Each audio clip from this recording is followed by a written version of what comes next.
Good afternoon, everybody. I'd like to call to order the Thursday, December 5th, 2019 Watertown Board of Adjustment meeting. Jill, can I get a roll call? Kays, Here. Hanson, Here. Dargis Johnson. Here. Dolly, Here? Culhane. Here. Ford. Here. Stein. Here. Brink. Here. Oletsky is absent. We have a quorum.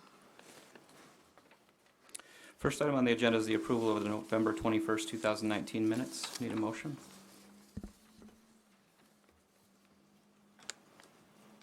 I'll make a motion to approve the minutes. Second. Motion by Hanson, a second by Culhane. Any additional discussion? No. All in favor? Aye. Opposed? Minutes are approved. Item 2 on the agenda is a conditional use application. Jill? Thank you, Chairman Dolly. The owner applicant is Dollar General Retail Store, Roop Helmer Group. The property address, it has not been designated yet, but the tentative address will be either on 10th Avenue Northeast or Highway 81, which is also 4th Street Northeast. This is yet to be platted. This conditional use request, the applicant seeks conditional use approval to operate a neighborhood retail establishment in the R3 multifamily residential district, contingent upon compliance with Section 21-0202 2B7A through H and all other ordinance regulations. Staff finds that the neighborhood retail establishment is a listed conditional use for the R3 multifamily residential district per 21-203-20031 and 21-16034. The definition of neighborhood retail establishment is generally recognized retail business which supplies commodities on the premises for persons residing in adjacent residential areas, such as, but not limited to, groceries, meats, dairy products, baked goods or other foods, drugs, dry goods, clothing and notions or hardware, as opposed to just a general retail establishment, which is defined as an establishment engaged in selling products, goods or merchandise to the general public for personal or household consumption, and the establishments engaged in providing services or entertainment to the general public, including convenience stores, petroleum sales, repair shops, indoor amusement, copying services, health, professional, educational, social services, and other miscellaneous services. The applicant submitted a written request and a site plan. This is, remember, a conceptual site plan. It is not their final site plan, which reflects compliance or non-compliance with the following terms of the ordinance. I'm going to change this view here quickly and just bring up their conceptual site plan.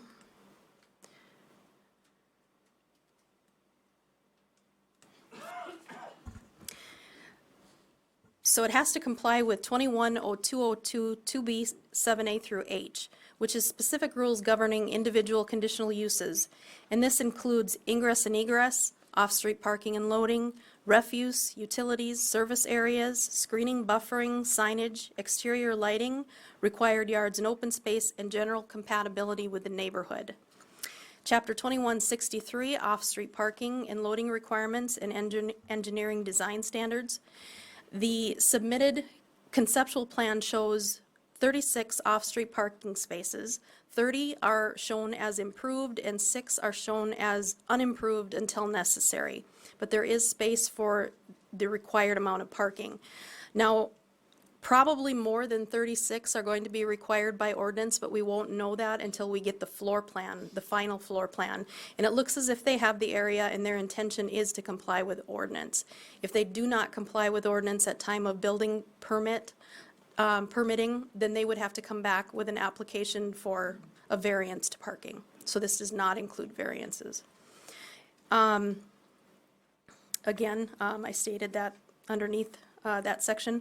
Chapter 2165 is outside storage and display requirements for specific uses. The submitted docs do not indicate plans for outside storage or displays.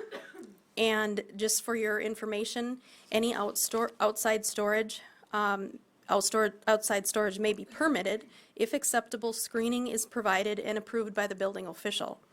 Displays, merchandise which is offered for sale, rental, or lease may be displayed beyond the confines of a building.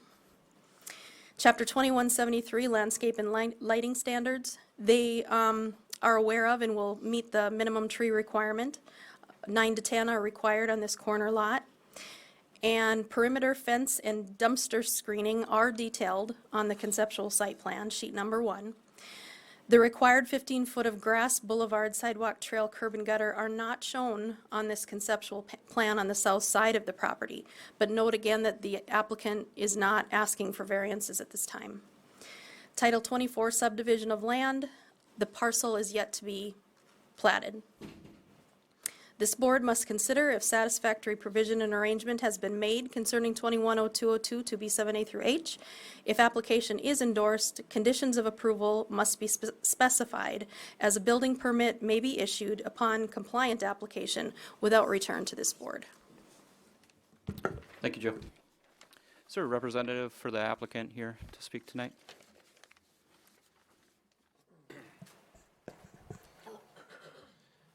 My name's Alan Betchen. I'm with AAB Engineering. We are the engineers for the project. We're excited about this site. It's a place that's located on a main thoroughfare on the highway. That's really what we're looking for it. We've been in contact with staff, and we can meet all the requirements as far as parking and off-street loading. We're not asking for any variances. We're just asking for the conditional use presented. I think it's a use that fits. It's on a major corner, and that's really why we're here asking for it. Other than that, I'd answer any questions that you had specific to the site or the application. I have a specific question regarding the stacking distance at the intersection back to the intersection of the access. What's that distance? I wasn't able to determine that.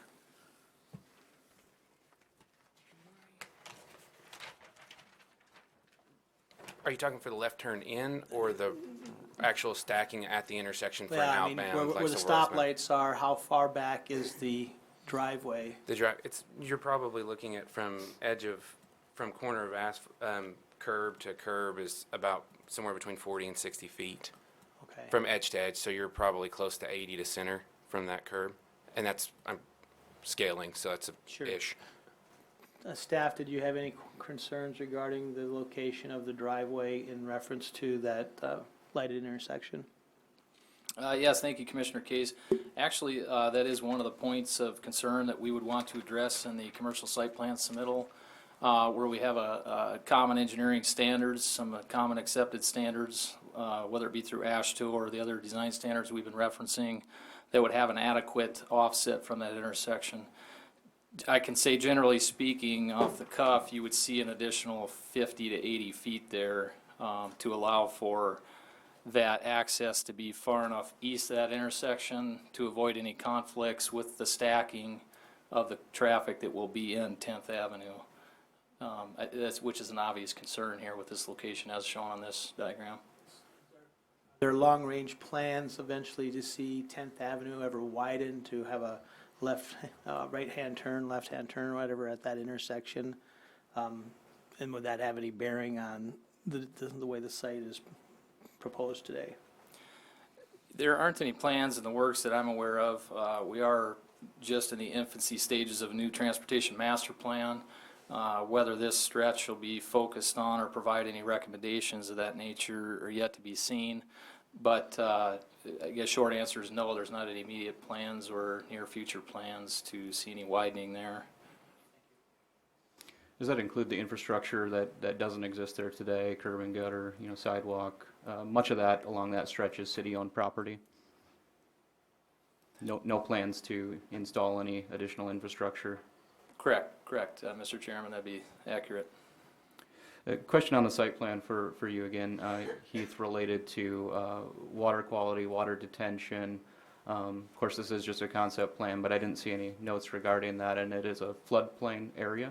From a standpoint of water quality, water retention, floodplain, is there any concerns related to that?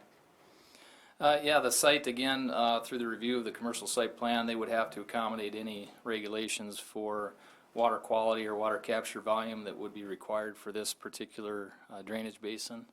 at the time of that plan submittal. I couldn't tell you off the top of my head. There's certain areas of town where water quality, or excuse me, water quantity isn't of concern and isn't a requirement, but water quality is, and there are other areas where both are a requirement. And we would apply that accordingly to the location of this site through that site plan review. And you are correct. I think what you're getting at is this: does the site indicate any room for that? There's none identified, and maybe the engineer could speak to their thoughts on that, whether they anticipated including any potential permanent BMPs for their site as far as the runoff is concerned. Typically, we provide, if quantitative requirements are applied, then we can typically meet those in parking lot detention, so actually detaining for those increase in runoffs in parking lot.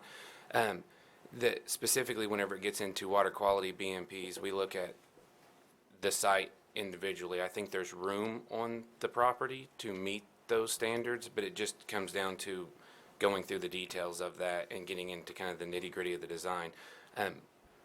We've met the water quality standards on smaller sites that had less green space available to us, so I don't foresee it being an issue.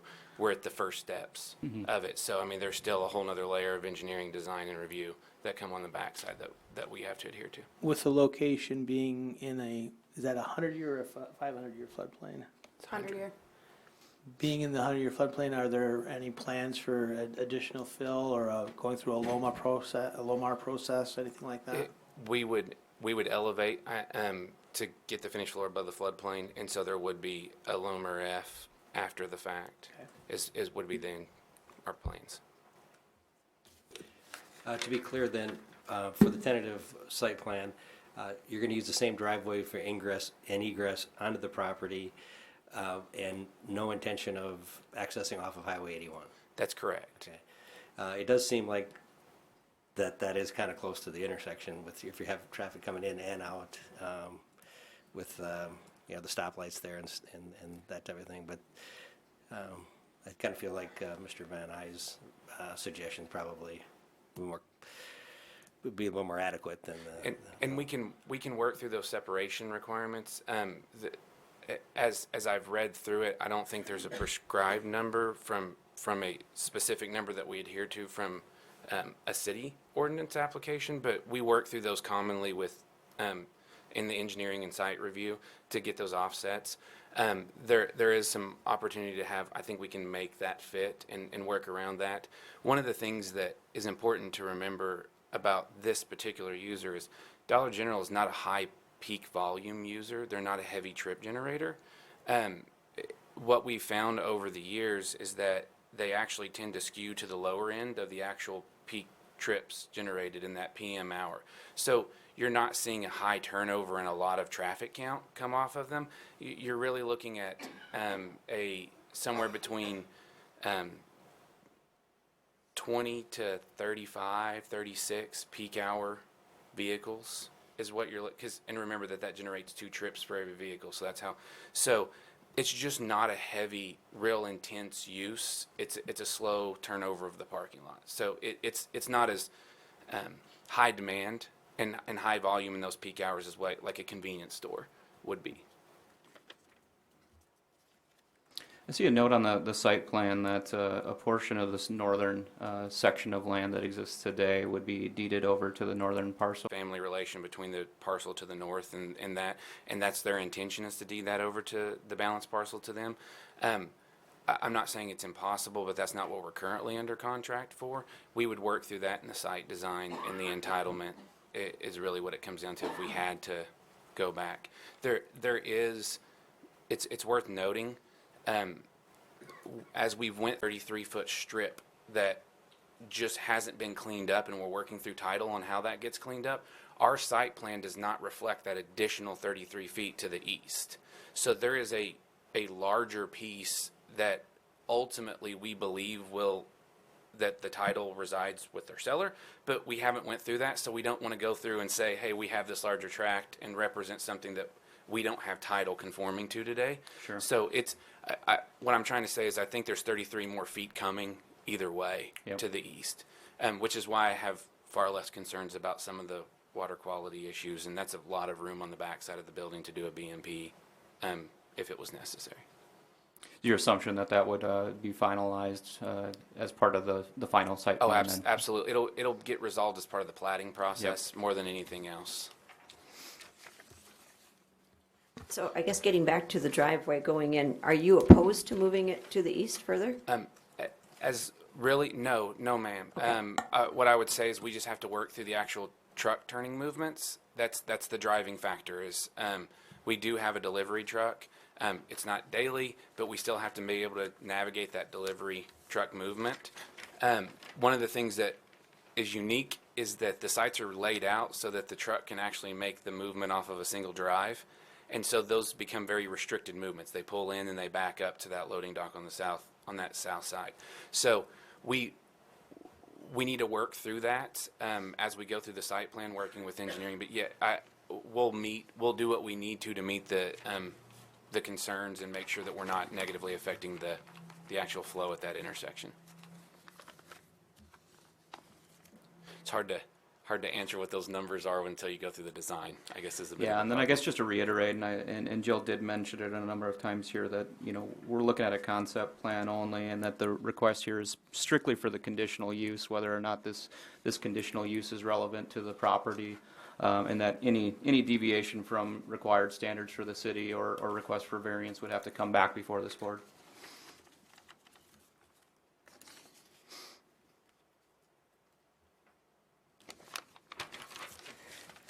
Any additional questions for the applicant before I open up the public hearing? Thank you. Thank you. I'll go ahead and open the public hearing if anybody's here to speak on behalf or against.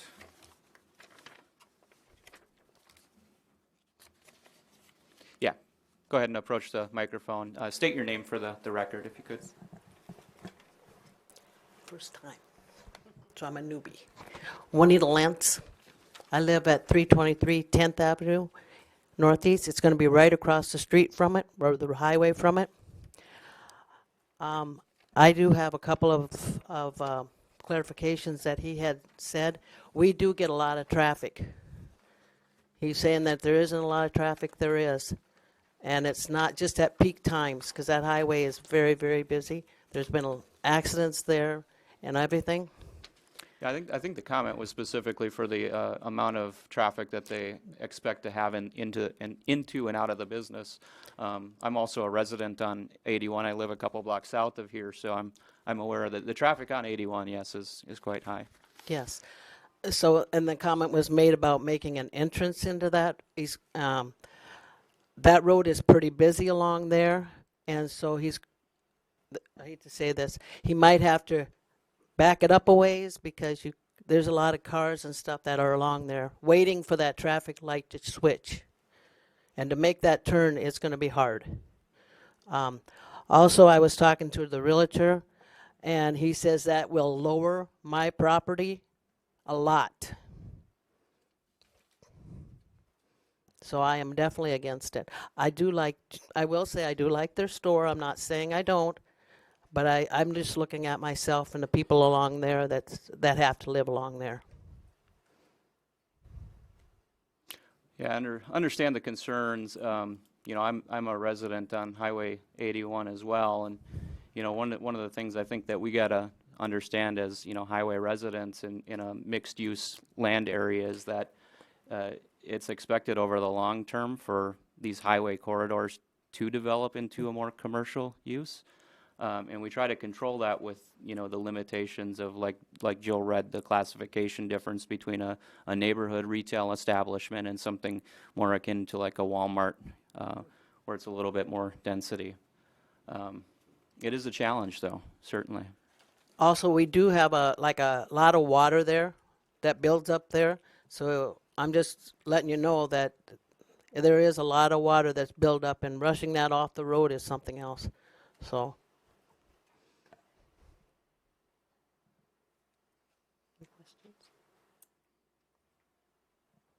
Thank you. Thank you. Thank you. Anybody else to speak in the public? Seeing none, I'll close the public hearing.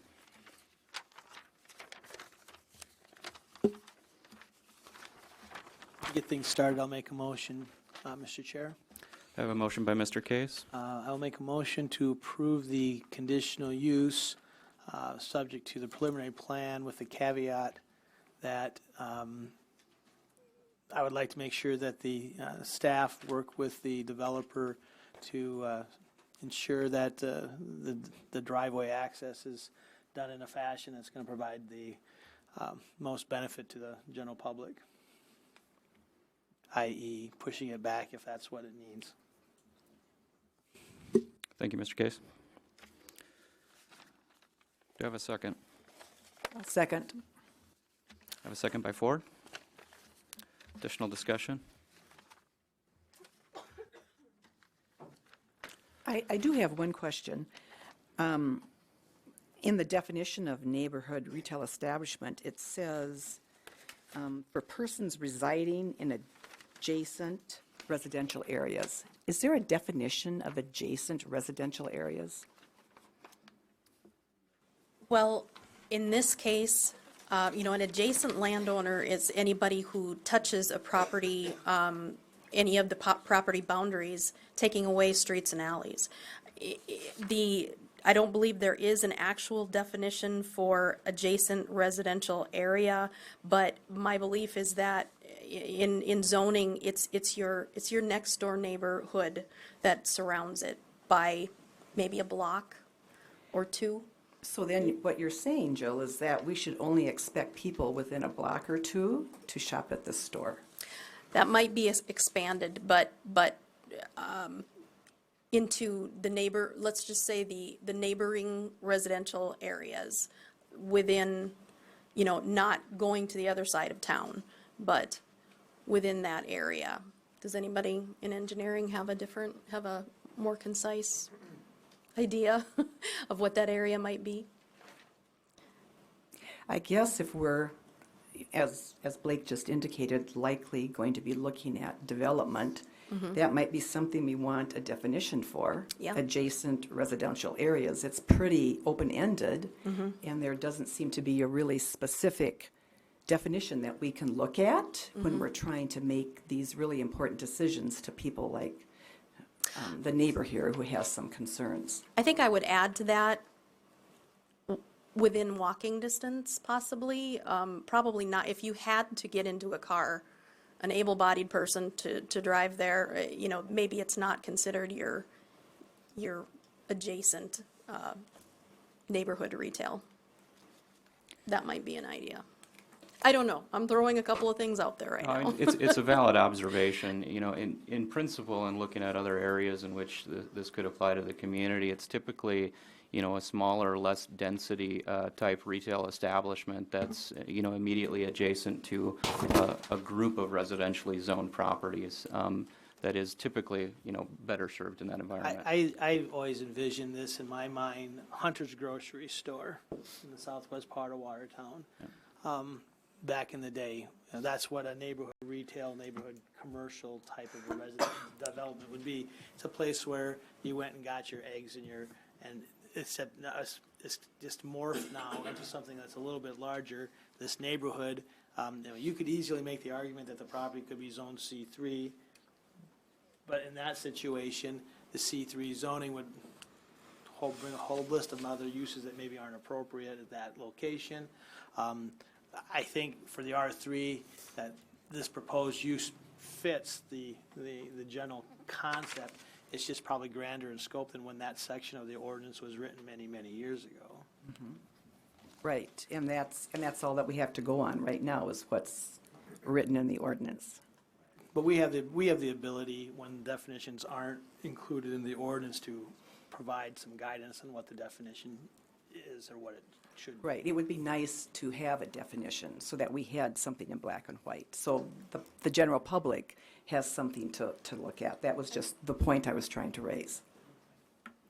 I think too, with having retail or neighborhood retail establishment defined, then, just to pick that apart and say that it's serving the adjacent subdivisions and the residentially zoned properties is the purpose for having that conditional use in the R3 zone.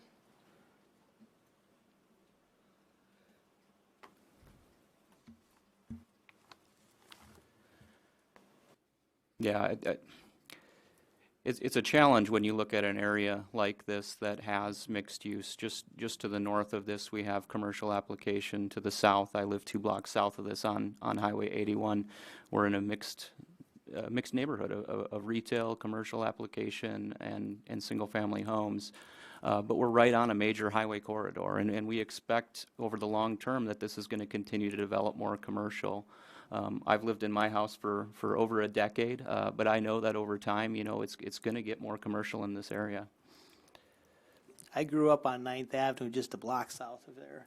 And I will say that it is better today than it was back then, but there is a lot of water that runs through that area, Old Roby Creek area there. That's going to be a challenge that, as they develop this property, working with the city to make sure that we meet all the required codes, and including with the floodplain. And that's part of my motion. Yep. Yeah, so. Any additional discussion? Go ahead and take a vote. Jill?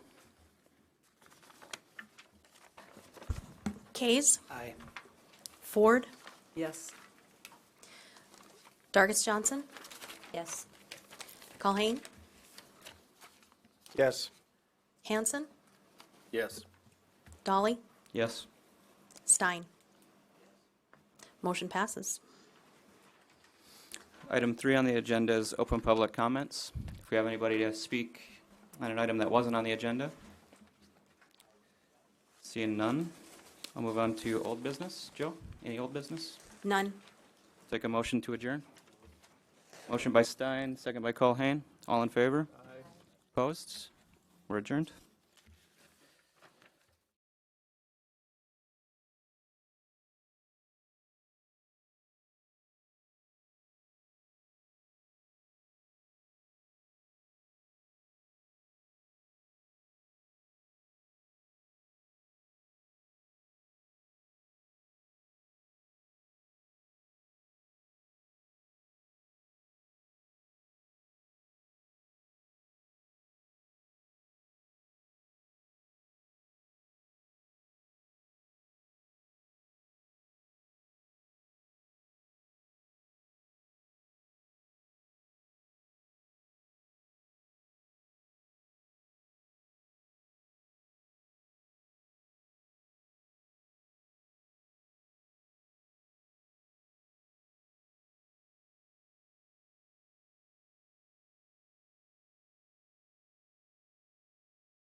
Watertown City Plan Commission meeting.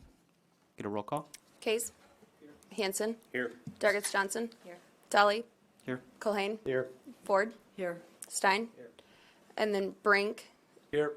And so he will be stepping in. We only need the 7 of you to vote, but he will be voting on item 5. Yeah, so item 5, I will be recusing myself. I'll turn the meeting over to initiate the action on item 5 to Vice Chairman Stein.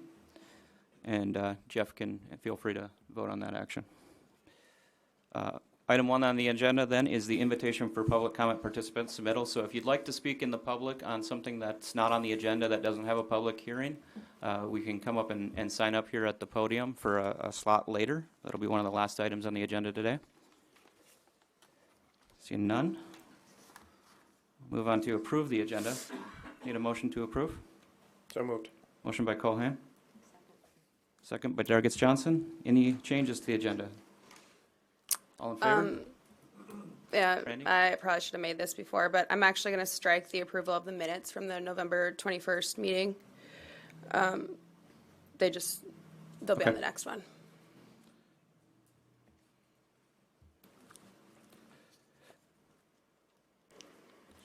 All in favor of approval?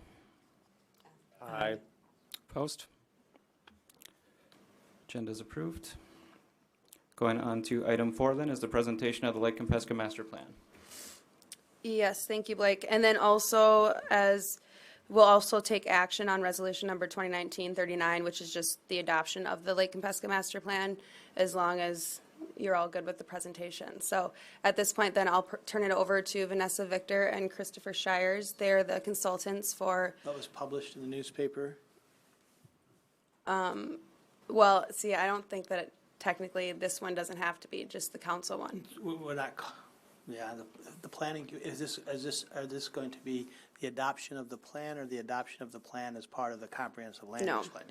Just the plan. Okay. Okay, I'll turn it over to them.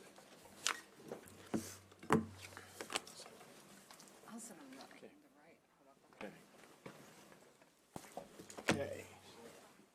Bear with us a moment here. We have a short presentation.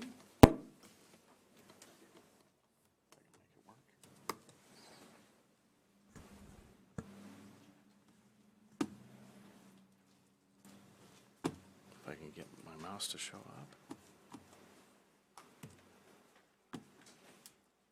Oh, we'll do it that way.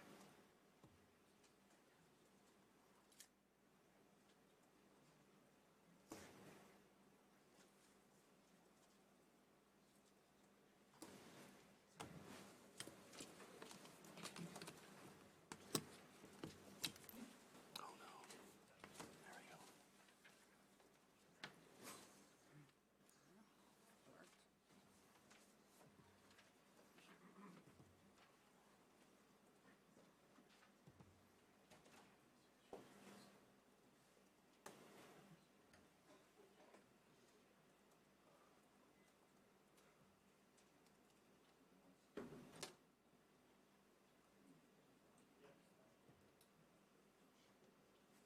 All right, now we're ready.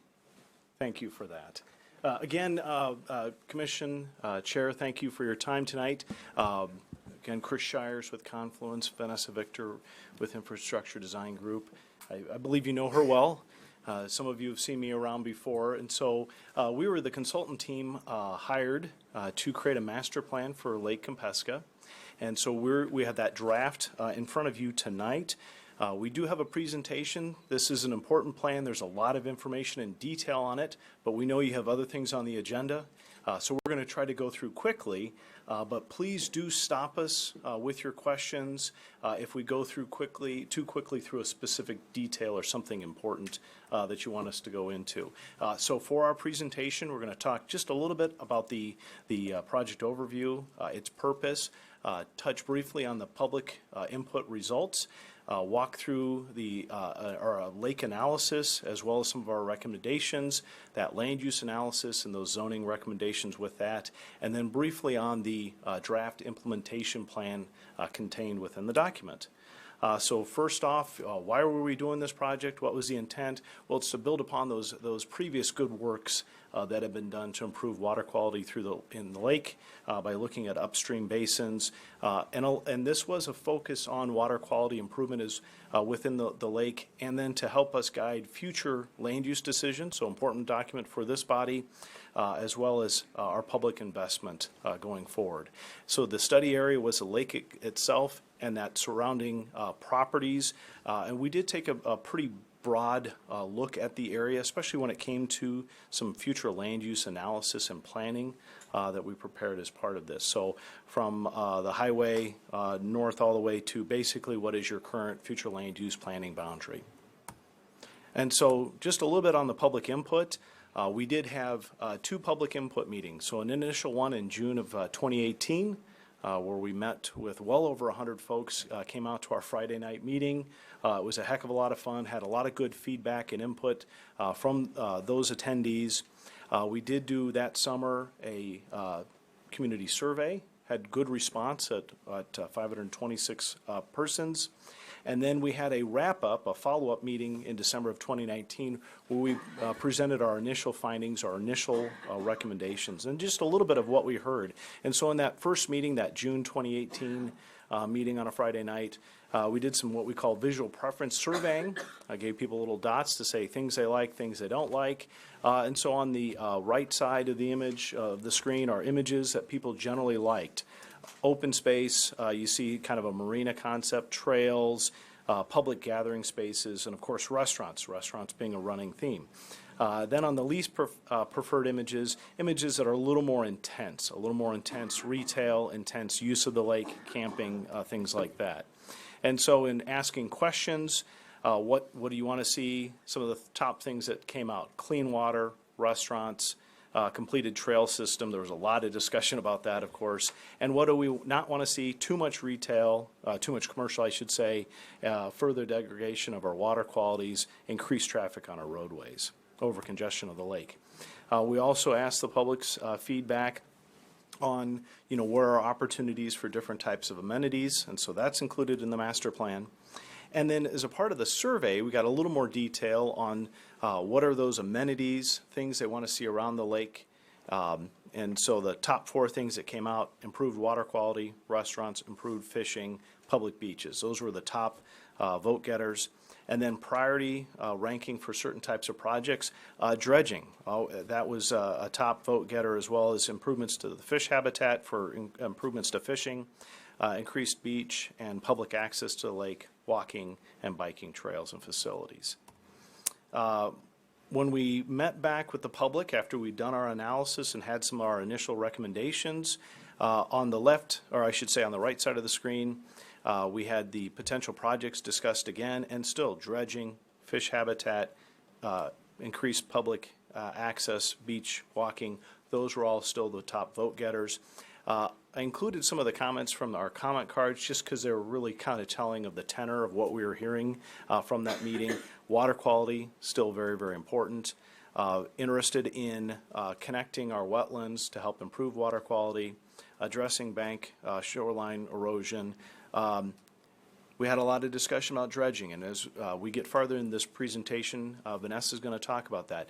Dredging sounds great, but there's an incredibly high financial cost to dredging, and it's not a perfect solution. So the folks in attendance definitely understood that.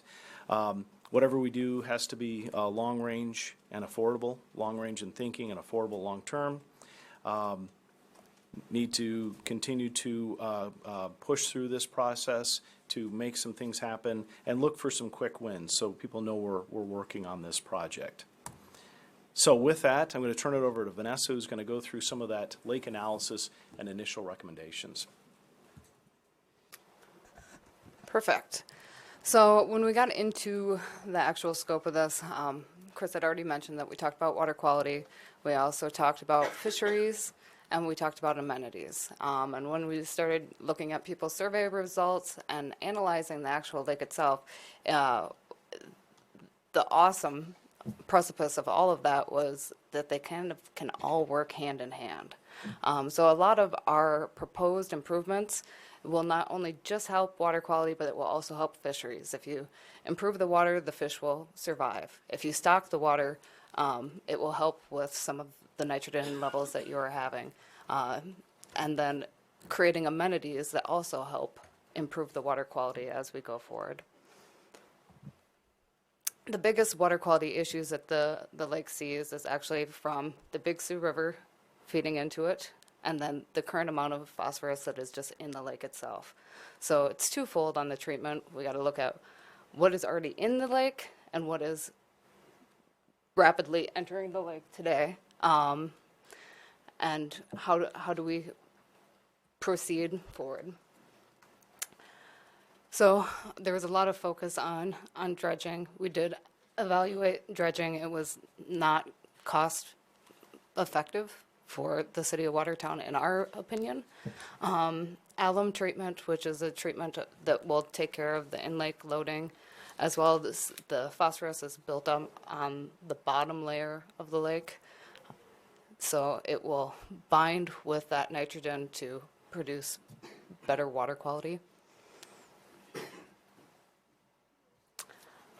Additionally, Roger Foote, and it should be mentioned actually that Roger has done an amazing job of already preventative efforts at the lake. If we didn't have the Upper Big Sioux Watershed Project doing measures today, we'd be in a whole different can of worms. Our lake today is already hyper-eutrophic because of its high phosphorus levels, but if without his forward-thinking approaches, we'd be in much worse state and we might be beyond repair. We can still make the water quality of the lake better, but it's going to be costly. So all this being said, I should mention that I'm not the water quality expert when it comes to this. It was run by AE2S, but they have a sister firm within their company that they actually do dredging. So we're very confident in our dredging costs that were presented. It is just an expensive maneuver. It is highly variable because any material that you take out of the lake in dredging situations, you have to find a place to place that. And depending on how far you have to travel to place that fill, that makes up for a lot of variations in the cost. We did run some pretty simple analysis on the large number to dredge the entire lake. You're upwards of $1 billion. We also looked at just dredging select spots and trying to make some deeper parts of Lake Kempesca and maybe building an island on spot. It'd be a very tiny island. And even just for what is shown right there, we'd dredge in the amoeba-looking area and then create that small island on the northern side. Thank you, Chris. And right there, we're looking at $25 million. So that's it's a large body of water. So when we got into the actual people's comments, they want increased access to the lake and they want better fishing. So how do we increase that and have better fishing and then at the same time still help our water quality? So basically came up with the idea of our fisheries expert was Dr. Brian Grabe with SDSU, and basically sculpting areas within the lake with select dredging just in that little area to create little fish habitats. And then he did a nice little spin on it that basically makes it into an 18-hole golf course. Yeah, 18-hole fishing course where the shallow 9 and the deep 9 and each of them would be stocked with different fish appropriately. Along with that, integrating some fishing piers into existing city land around the lake. There is a lot of confusion. There is a lot of city-owned land around the lake, but it's not very well marked for the public. And if it doesn't have a dock, there's no way for the public to utilize that land. And our boat ramps are actually supposed to be just boat ramps, but there's a lot of fishing that happens there because there's no place for the average person to come out and do shore fishing. On top of that, without having a pinpoint location to build a marina, we did come up with a concept of what that marina could look like and how it would benefit both water quality and just an arrangement that would work out nicely for the city. So you have some sort of design standard going forward on if you have a proposal that comes in front of you, you can refer back to this and say, well, you know, are we providing wave action control? And are we providing the riparian border to allow for our fish habitat and various elements?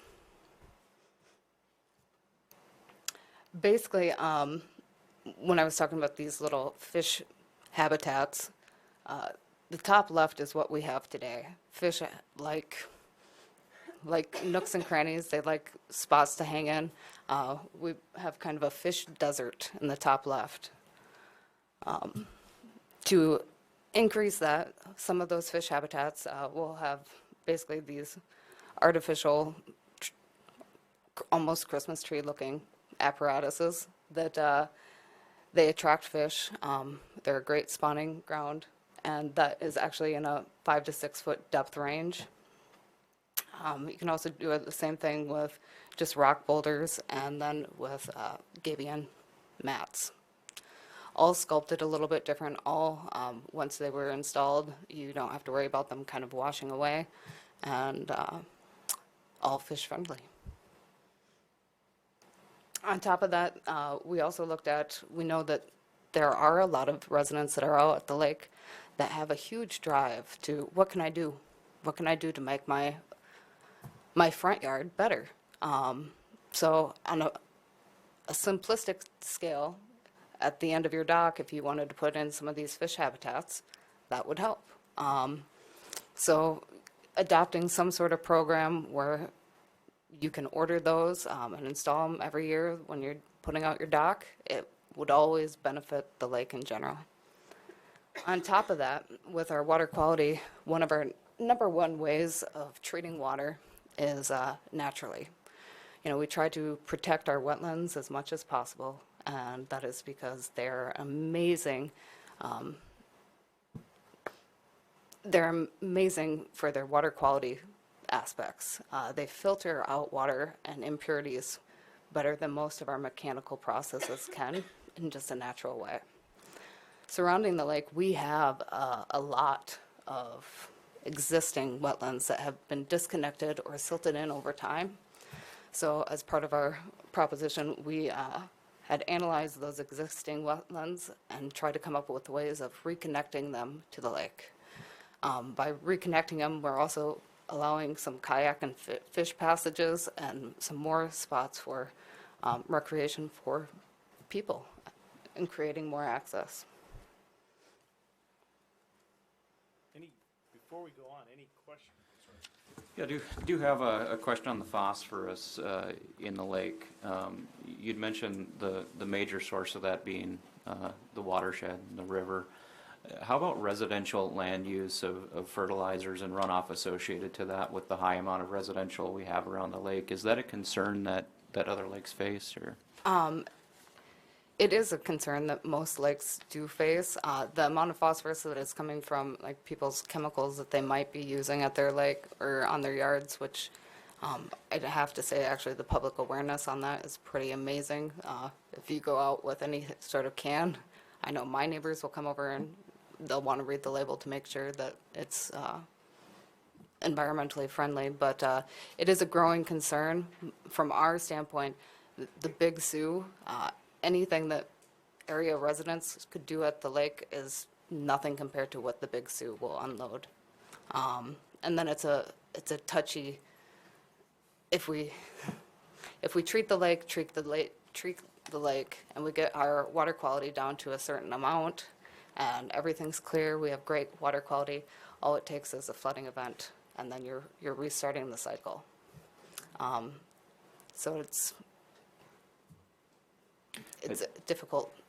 I had read some reports of some areas in Minneapolis area. University of Michigan was partnered with some communities in Michigan that actually went to only allowing non-phosphorus containing fertilizers for adjacent properties. Is that something that is a recommendation for communities with our situation? Yes, definitely. Any public awareness, I do believe the Ikes have done a pretty good job of making that prevalent and trying to get the word out, as well as the Lake Compesco Watershed Project. And but yes, sorry. Thank you. Okay, other questions related to that lake analysis and those recommendations? Let me jump forward here to some of the land use analysis and those zoning recommendations that came along with it. So as we went through and did our analysis, as well as analyze and look at what we heard from the stakeholders and the public, we came to 7 main goals related to that. So manage growth and infrastructure, of course, lessen traffic congestion, buffer and separate those incompatible land uses, preserve the neighborhood character and quality of life. That was very important. We heard from the property owners and the public. Protect properties' values, of course. Set expectations and requirements for new development, and identify needed or desired services and amenities, which was also important, of course. And as you look at the lake itself and the properties around it, it's nearly fully built out. There's only so much land that's held publicly. A lot of it is private land, at least as of the shoreline itself, the high-value land. But we did look for those opportunities where we could find it. And so from that, we came up with three categories for recommendations. So under future land use, we did color up a new future land use map for your consideration, building upon the work that you've been doing on the update of your own comprehensive plan citywide. So consistent with that, limit development and growth north and west of the lake. You just don't have the infrastructure to handle it. Recommend adding future land uses south towards Highway 212 because you do have the capacity for it. Create a new lake residential land use category that could then turn into a new lake-sensitive residential zoning district because how you would build a single-family house on lake frontage is different than, say, elsewhere in the community. Identify some areas for limited retail development. Rezone undeveloped, redevelopable properties consistent with your goals in a future land use map. So you're setting the expectation of how you see that property should be used. And so from that, under zoning, then, hey, why not create a new lake residential zoning district and create a new lakeside commercial district, which I think you're actually in the process of working on now. And then under the development review category, that should say update site plan application requirements and detailed building inspection review process to be sensitive to those special needs of the lake, even getting back to certain things we can do and design through for water quality management that might be enhanced because of the lakeside frontage or being in the lake immediate drainage basin. So even that development review for all those lake impact projects should be special. And then consider adopting, this is from the public, considering adopting some type of certificate of occupancy program for new construction so you know better on what types of uses are going on. We heard a lot of concern with short-term rentals, party houses, things like that, changing the quality and character of the lake. And so with that, we did color up a new future land use map, identifying areas for new commercial growth, say near Lake and Pesca Lodge, continuation of, I don't know Lunker's new name, but the Lunker's restaurant site, new areas around Stony Point, of course, and then you can see along Highway 212, all in red there, some new potential retail areas, knowing that we need to make sure that we can long-term make those new retail areas survive the winter season where they're not getting lake user traffic. And same thing on looking for different opportunities for new housing, but still trying to preserve the bulk or the majority of the single-family residential areas immediately surrounding the lake. Any questions on zoning and land use before I go on to the final section? Okay. Then the implementation plan is broken out into 3 phases. And as a consultant team, this is our recommendation, but it all comes with a high price tag. Dredging is expensive. Those alum treatments are expensive. Nothing, unfortunately, is necessarily cheap and easy. There are certain things that are cheaper that are kind of those immediate wins. You can start doing some of those fish habitat improvements, but we wanted to be realistic on giving you a plan over 3 phases. And so it's all about reducing sediment and pollution from the Big Sioux River. So raising that weir where the Big Sioux flows into the lake would be one of those big first steps. We can't completely disconnect the river from the lake like it was originally. That's just not practical anymore. But maybe we can limit that it's only the really big flooding events that are then flooding the river water into the lake, and frankly undoing all the lake improvements you've done. That's just no real fix to that. Update land uses and zoning around the lake to meet the desired outcome. Enhance and increase the shoreline by reconnecting our wetlands, using those as both amenities and water treatment sources. Start with those alum treatments and even some tactical dredging to increase the usability, quality of the lake, its fishing potential. And then finally, fishing, everything related to fishing. There's certain things we talked about, improving the shoreline on at least, say, 20% would make a big impact on improving fishing, fish habitat. Reconnect those water wetlands again from a fishing standpoint. That's where the fish spawn to begin with, and then the fish will come into the lake later. Create more offshore habitat. Sometimes even our wetland areas or our marina areas can serve as that. And then improve, like Vanessa showed, different options for getting fishing piers, other fishing access points along the lake. And then continue the education program for those best management practices, which, just like you brought up before, maybe either an educational or a requirement. Don't use phosphorus, or a prohibition on using phosphorus-based fertilizers within a certain distance or within the certain area of the lake drainage basin. The other thing we know is important is some type of a wayfinding signage system, directing people to different lake amenities, different lake areas, access points, especially as we would be able to increase more retail in and around the lake area, directing that out of town off-site traffic to those areas. And so even a handout map or a public use map would be important. So I won't read all through this, but we did identify specifically projects over 3 phases in a basically 5-year time span. So year 1 to 5, a slew of projects to first start the process, but that over $18 million price tag. And then year 5 to 10, a little smaller price tag, but another set of projects to do, $750,000 price tag. And then the third phase, years 10 to 15, another set of projects, about $16.5 million. I do want to capitalize. We did try to capitalize on other improvements that you're already planning on in your CIP at the lake. So, some of the culvert extensions, those are culverts that already need to be replaced at the lake anyway. So while we're replacing it anyway, let's do it right to benefit the lake. So there is some overlap in project costs, and I also want to highlight the fact that the alum treatments were repeated. So it's a cyclical thing that you will have to keep on applying alum to the lake.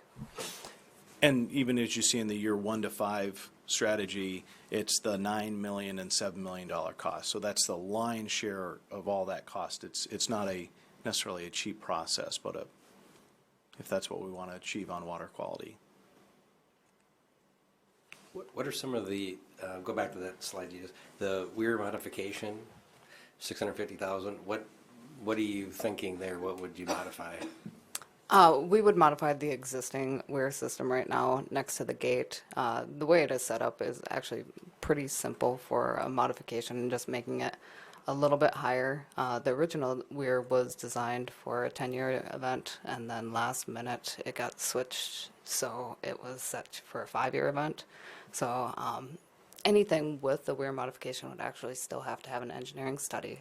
We got to map everything, make sure that we're not doing downstream effects somewhere way far away in the watershed by raising that weir elevation. So there is a small engineering study to map the inundation area, but then it would just be driving additional sheet pile and doing a few modifications.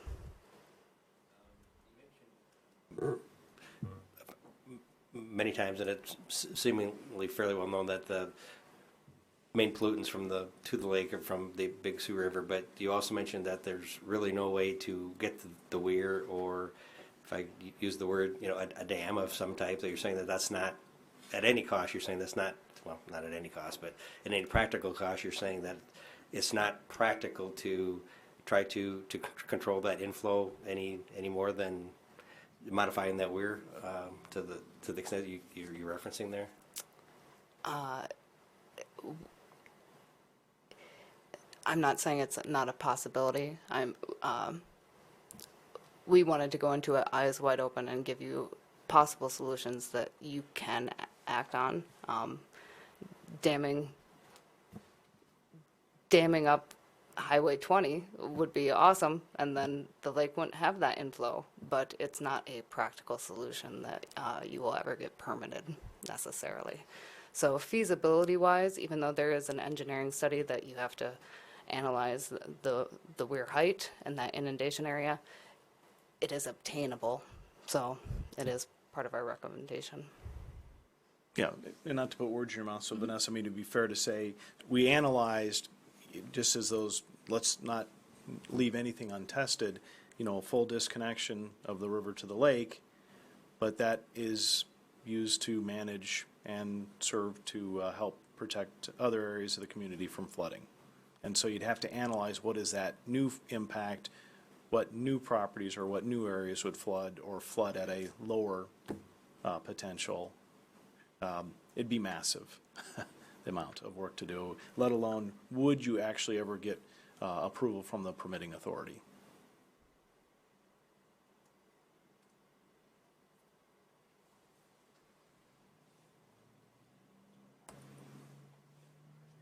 And then, any other questions for us? I know that was a lot to digest.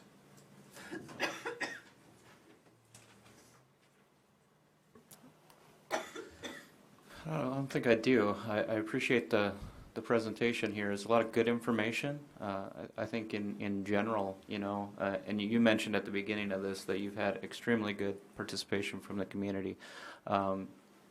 This is a process we've all been interested in for a long time.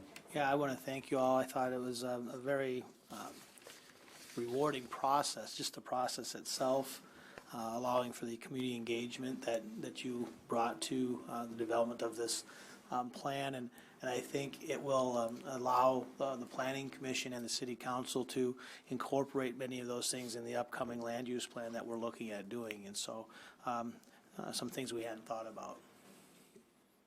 Mr. Chairman? Yes. If I may pose a question to either Chris or Vanessa, one of the key components as far as the zoning aspect and the development around the lake that I wanted to touch on briefly, just because I know we have a pending study for, I believe in the limitation of development on the north and west side of the lake that is indicated on here.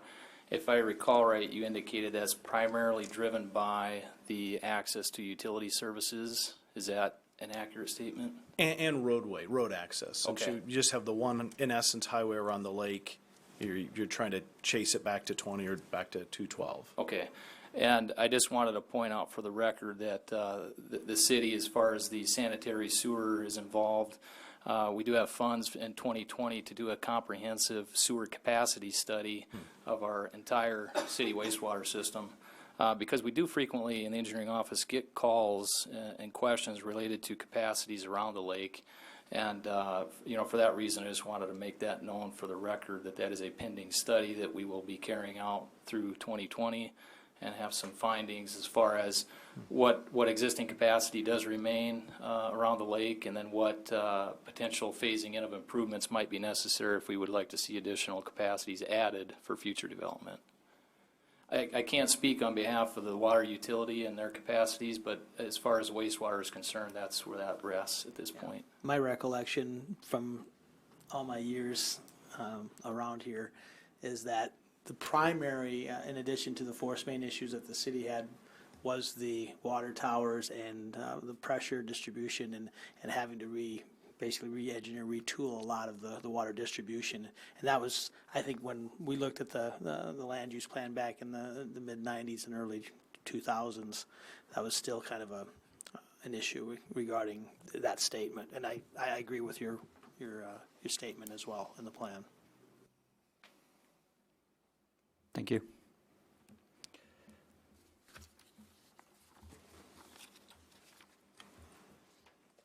Any additional questions from the board? Thank you for the presentation. All right. Thank you for your time. You're welcome. Thank you very much.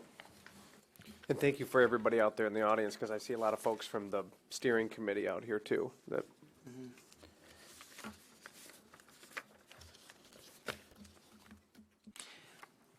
Mr. Chair, I'd like to make a motion to adopt Resolution 2019-39 as accepting the master plan as presented, and we'll be utilizing it as we review our formal land use plan in the next month, I guess. I have a motion on the table by Mr. Case. second. Second by Colhan. Any additional discussion?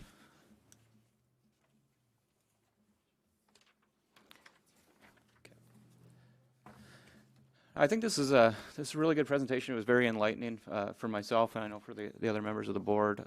It's great to see so many advocates in the community that have been involved in this process. So it really has been a community effort to get to this point, and as Mr. Case said, it's exciting to incorporate this into our future planning.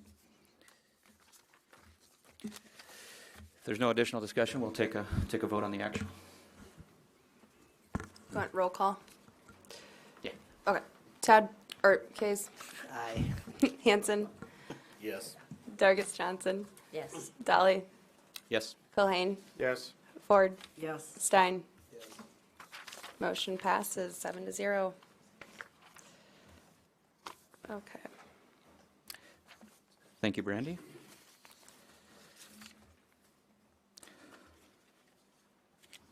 We'll move on to item 5. At this point, I'd like to hand the meeting over to Mr. Stein, as I am recusing myself from this agenda item. Thank you, Mr. Dolly.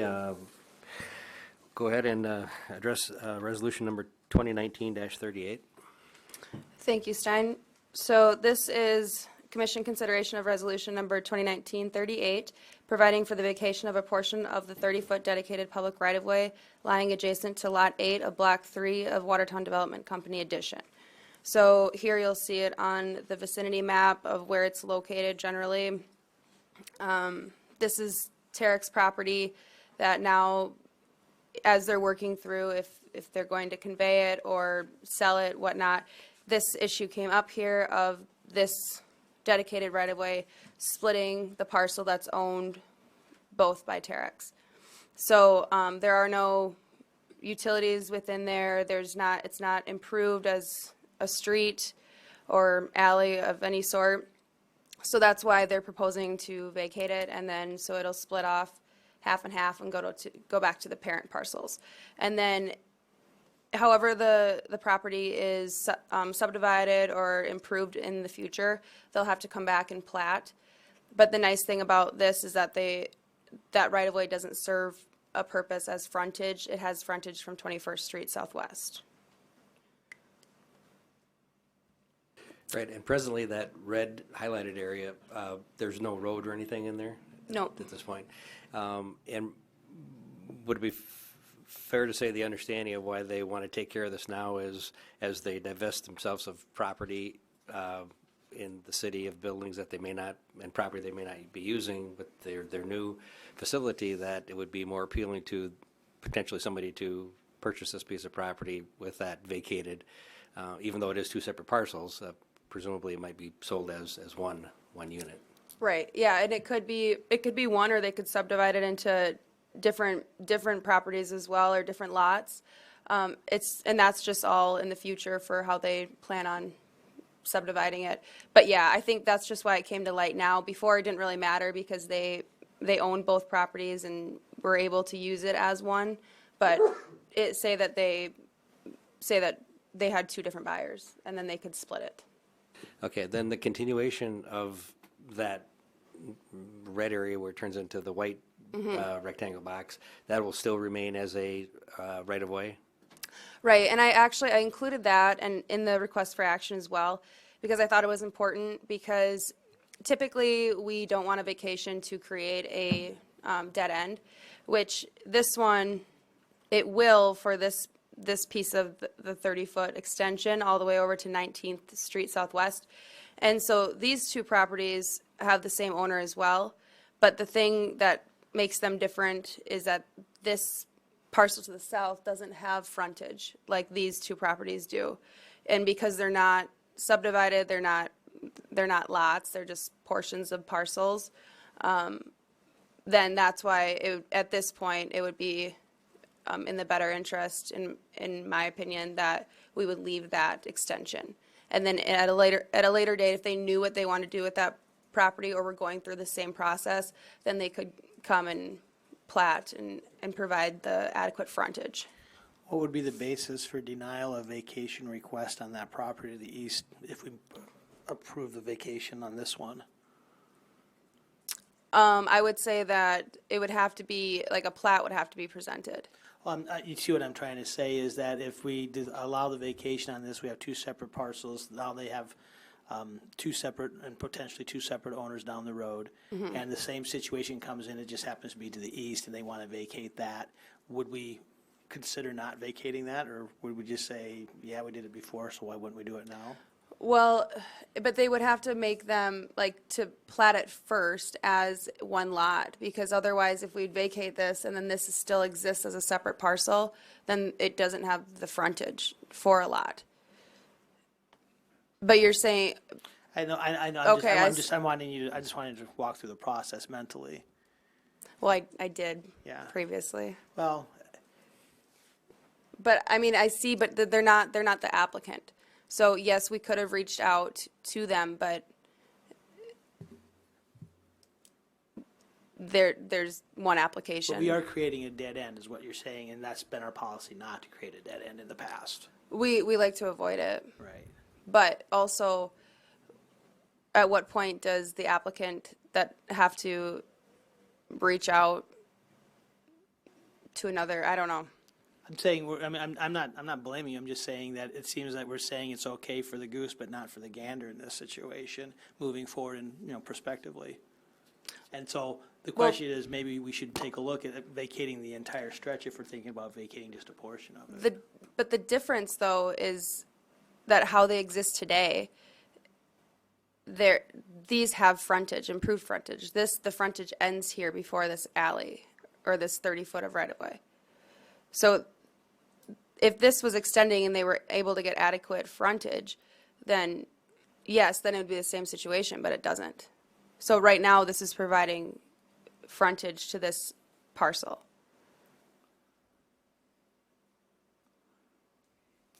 I'll agree to disagree. Mr. Chairman, in regards to another point of consideration along the lines of Commissioner Kay's point would be, we do have an abnormally narrow right-of-way here that we're dealing with, and which could cause an increased nature of a future likelihood of vacating the one to the east.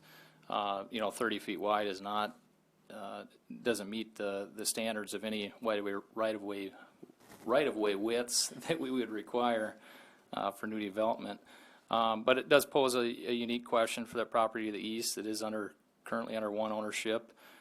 They could realistically sell out a portion of that and not go through the platting process as is allowed by South Dakota statutes. But when they would come in at the time to plat, that's where Brandy's stating where we would look at that and determine whether or not they would have a developable or a buildable right based on how their property lines lie and whether they are adjacent to any public right-of-way and whether they need to be based on how that lot is configured at that time in the future. So some of that does become very speculative about what might happen to those properties to the east. But given what's in front of us today, I can see both perspectives. I can see why Brandy wanted to exclude it from this request. The likelihood of vacating in the future could be high because of the narrow nature of it. It doesn't meet any of the standards unless the lots were subdivided in a manner that would require it, and we would require additional right-of-way on top of the 30 that's already there. In situations like this, are the adjoining property owners, for example, the people that have the right-of-way that would not be vacated, are they aware of this action? No, only the abutting property owners of, so just on each side of the two properties that Terex owns. I see.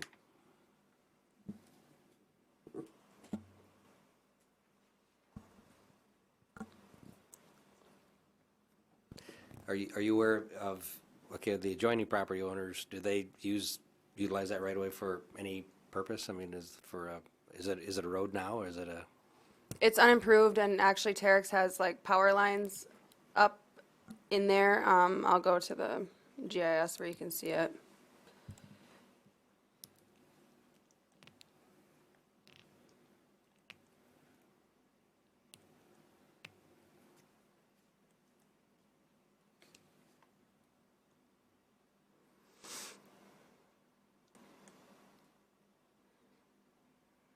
So you can kind of see it. I'll see if I can get, nope, doesn't look like we have that tool on here. Otherwise, I was going to try to get you a view where you could see it, not from the bird's eye, whatever, oblique.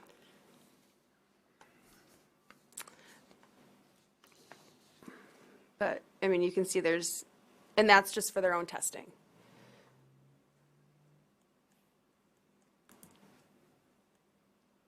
But otherwise, it looks like there's a fence here. So it's not, I would presume that it's not being used as access.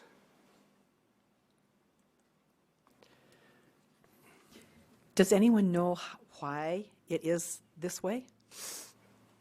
I wouldn't speculate that it was from the railroad, and if that was a access road of some sort, and then it's just a remnant at this point.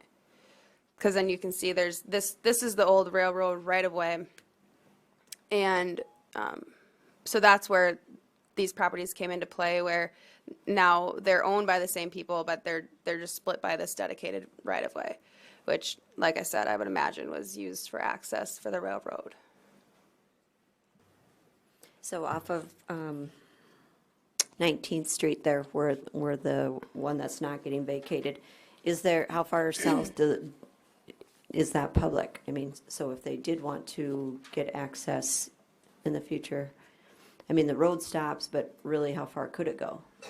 Well, and that would have to be dedicated per, they could do it per plat. Right now, the property Well, who owned, Brandy is what I meant. So that's the city street. So does the city street go down to the next property? no, so that's what I was looking at, that it's owned by the state of South Dakota. And so if it were dedicated as public right-of-way, then it would have to be extended about 205 feet to the south. But it's not dedicated right-of-way at this point. Just for the record, I believe that portion of land was just recently sold by the state and purchased by one of these owners down in this area of town. It is old abandoned right away that the state owned, and they were wanting to get off their books, and so they recently had an auction for that purpose to get rid of it.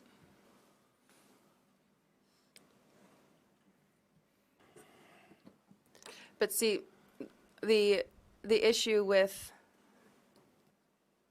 this right-of-way portion is that this is, and you'll see here, it's platted as Lot 5. So that one already has a buildable right. But what would happen in the future is that, say that the owner sold off portions of this property, and then say this property way back here, this is the only access it has per a public right-of-way, which to plat it and have a buildable right, it has to have sufficient frontage. So then that's where they would be provided that right-of-way. And so then that was the hesitation of whatever the future holds for the subdivision of this property that's not involved with this petition.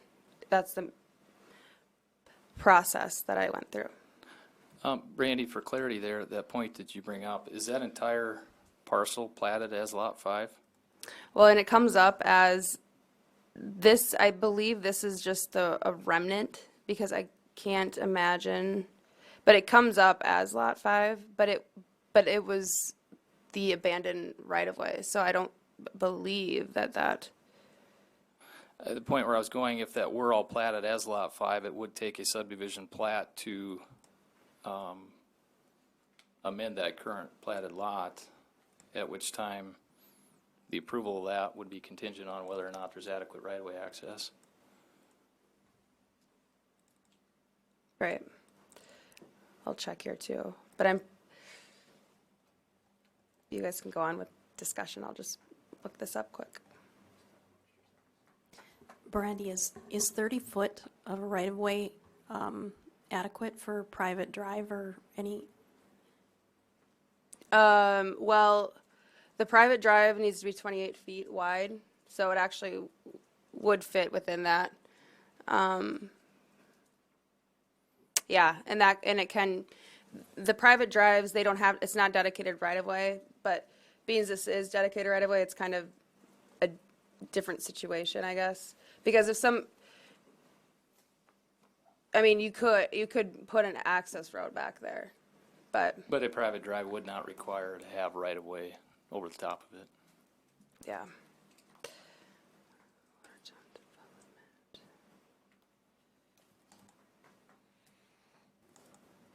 Anybody have any questions for Brandy while she's doing her thing there? I don't have any questions, but I guess I'll just throw this out there for comment. So since that owner to the east owns both lots, we're only trying to save maybe him some grief should he want to subdivide his property, but at that point, couldn't he move that road up to give the other lot access? Yeah, so at that point, and here you'll see this is the platted, so this is the right-of-way that we're looking at, 30 feet, and then it extends to the south, but you can see here that that dedicated roadway ends where that extension comes in, and then this is only Lot 5. So that other portion to the south is a remnant. But so when he comes in, if he would want to subdivide that in the future, he could petition to vacate it, or he could relocate it, he could dedicate more right-of-way, but most likely he would vacate it and then, subdivide it down the middle, something, or in thirds, whatever, but as long as they each had sufficient frontage on the right-of-way. But at this point, it's just, you don't want to vacate that right-of-way that could landlock a parcel at this point because it's not subdivided yet, it's not platted. Well, then it would be buyer beware, in my opinion, that person buying that parcel should know how he's going to have access to it. Yes, but we want to do whatever we can to eliminate the buyer beware. So the fact that right now that the parcel does have frontage, that's why we would advise not to vacate it until it was platted. You're talking specifically for the easterly property, not the westerly application in front of us, correct? Yeah, I believe so. Okay. I was I talking mean, about I that, think but that's wanted to check that where Todd's concern is coming from, is the adjacent landowner that we're leaving him kind of out there hung. I guess if I were owning that property, if I were going to split it, I would probably make that access road, probably run straight to the world, I'd come off straight. I mean, that's just my opinion. I think that's how I would plat it, as a nice square chunk of land as opposed to, pie shaping them, but. And I mean, he could do a private drive, turn around, he could square that off, however it worked to subdivide it. I didn't mean to take us down this rabbit hole. My intent was, the question is still coming to the point of a policy that the city needs to look at, is when do we vacate public right-of-way, and in what manner, and how should we go about doing it? And my point is that if the gentleman who owns the property to the east subsequently wants to vacate that, what would make us say no? And that was the gist of my question. And if we decide to go forward with the vacation of this, again, it still gets back to what is our general policy. This goes all the way back to our discussion on a school a couple of years ago, and other vacations that we have done. Yeah. And so that's what prompted, so as a policy right now, we do, and I included it in your packets, for the vacation procedure, it does say the A through F of what you should be looking at to,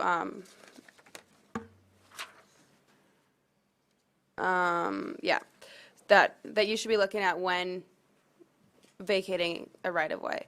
And then also, what we have coming, probably not at the next Plan Commission meeting, but maybe as discussion, but we are going to talk about the vacation of right-of-way and also differentiating it from the vacation of easements. and then having a more set process that is actually not just a policy, it'll be in the ordinance. So that'll be coming, and then but that still includes, the things that you're looking at are still what is included in this policy. And that's the A through F that's included in your packet.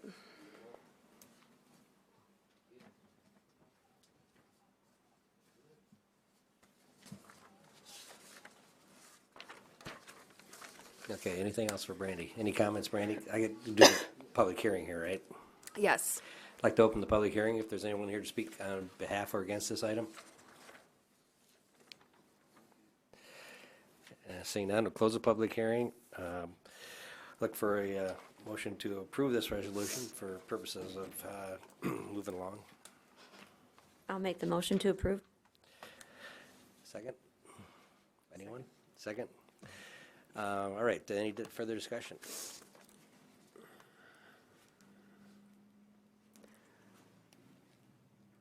Todd, you were the rebel rouser for this whole thing. You got any problems with this?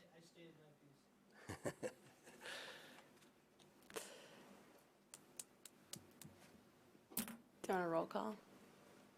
I'm waiting for anybody else to pipe in. Anybody got any comment? Or should we go right to the vote? All right, we'll take a vote. Go roll call, please. All right. Kays, No. Hanson, Yes. Dargis Johnson, Yes. Culhane, Yes. Ford, Yes. Stein, Yes. Brink. No. Motion passes 5-2. I'll turn the meeting back over to Mr. Dolly. Thank you, Mr. Stein. Item 6 on the agenda today is open public comments. We didn't have anybody sign up to speak earlier in the meeting. Do we have anybody that wants to come up and speak shortly in the public? If you want to come forward, we'll give you a couple minutes here to speak.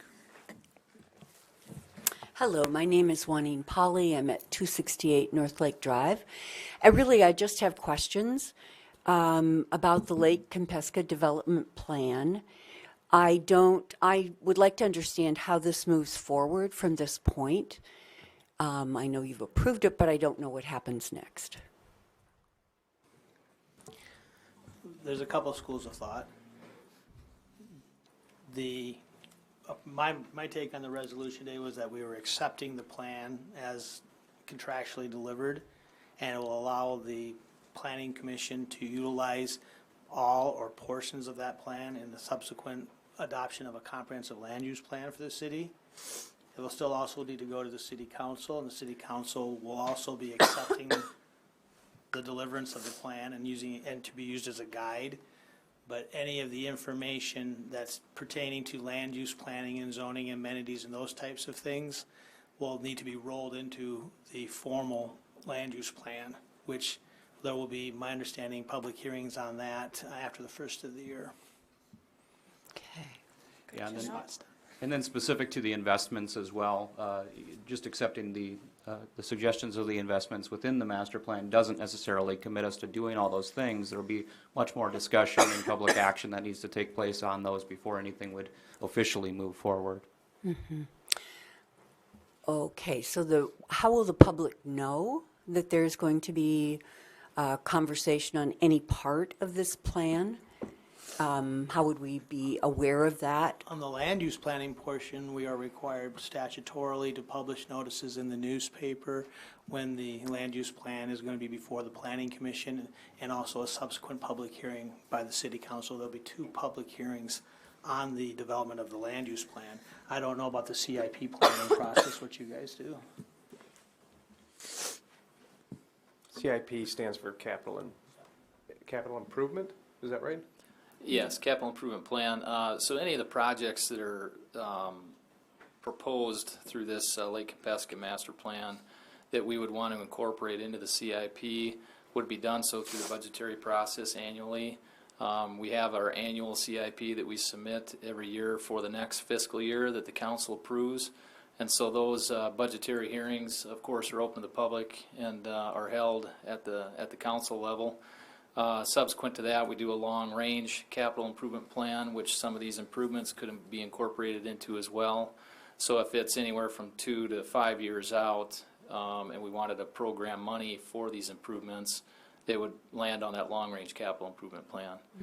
And so there's those two mechanisms that are used for capital programming, and that's all done through the budgetary process at the council level, as far as the capital improvements are concerned.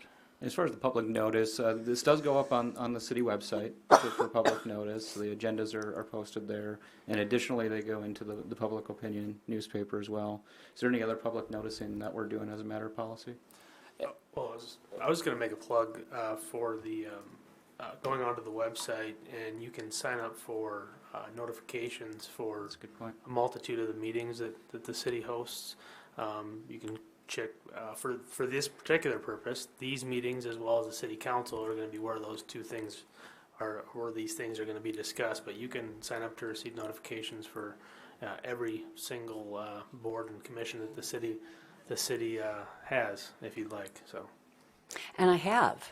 Oh, okay. Thank you. After not understanding how that worked and needing to know, I have done that. I guess what that means is that for people who are not closely connected, they have to be looking in specific locations, unless we have someone from the radio or someone from the press who's covering that item and bringing that forward. And who would be people who would initiate that for broader public information? So when, for instance, when I was talking to other lake residents about this happening, because I read it on the agenda, they were like, oh my gosh, no, I didn't know anything about that, because of course it wasn't in the paper and I was getting the agenda. And so there are a lot of people who are interested but may not be, first of all, getting the paper or being online or doing those things. And I think this is truly an important part of moving forward. So how do we get that out more prominently to the public?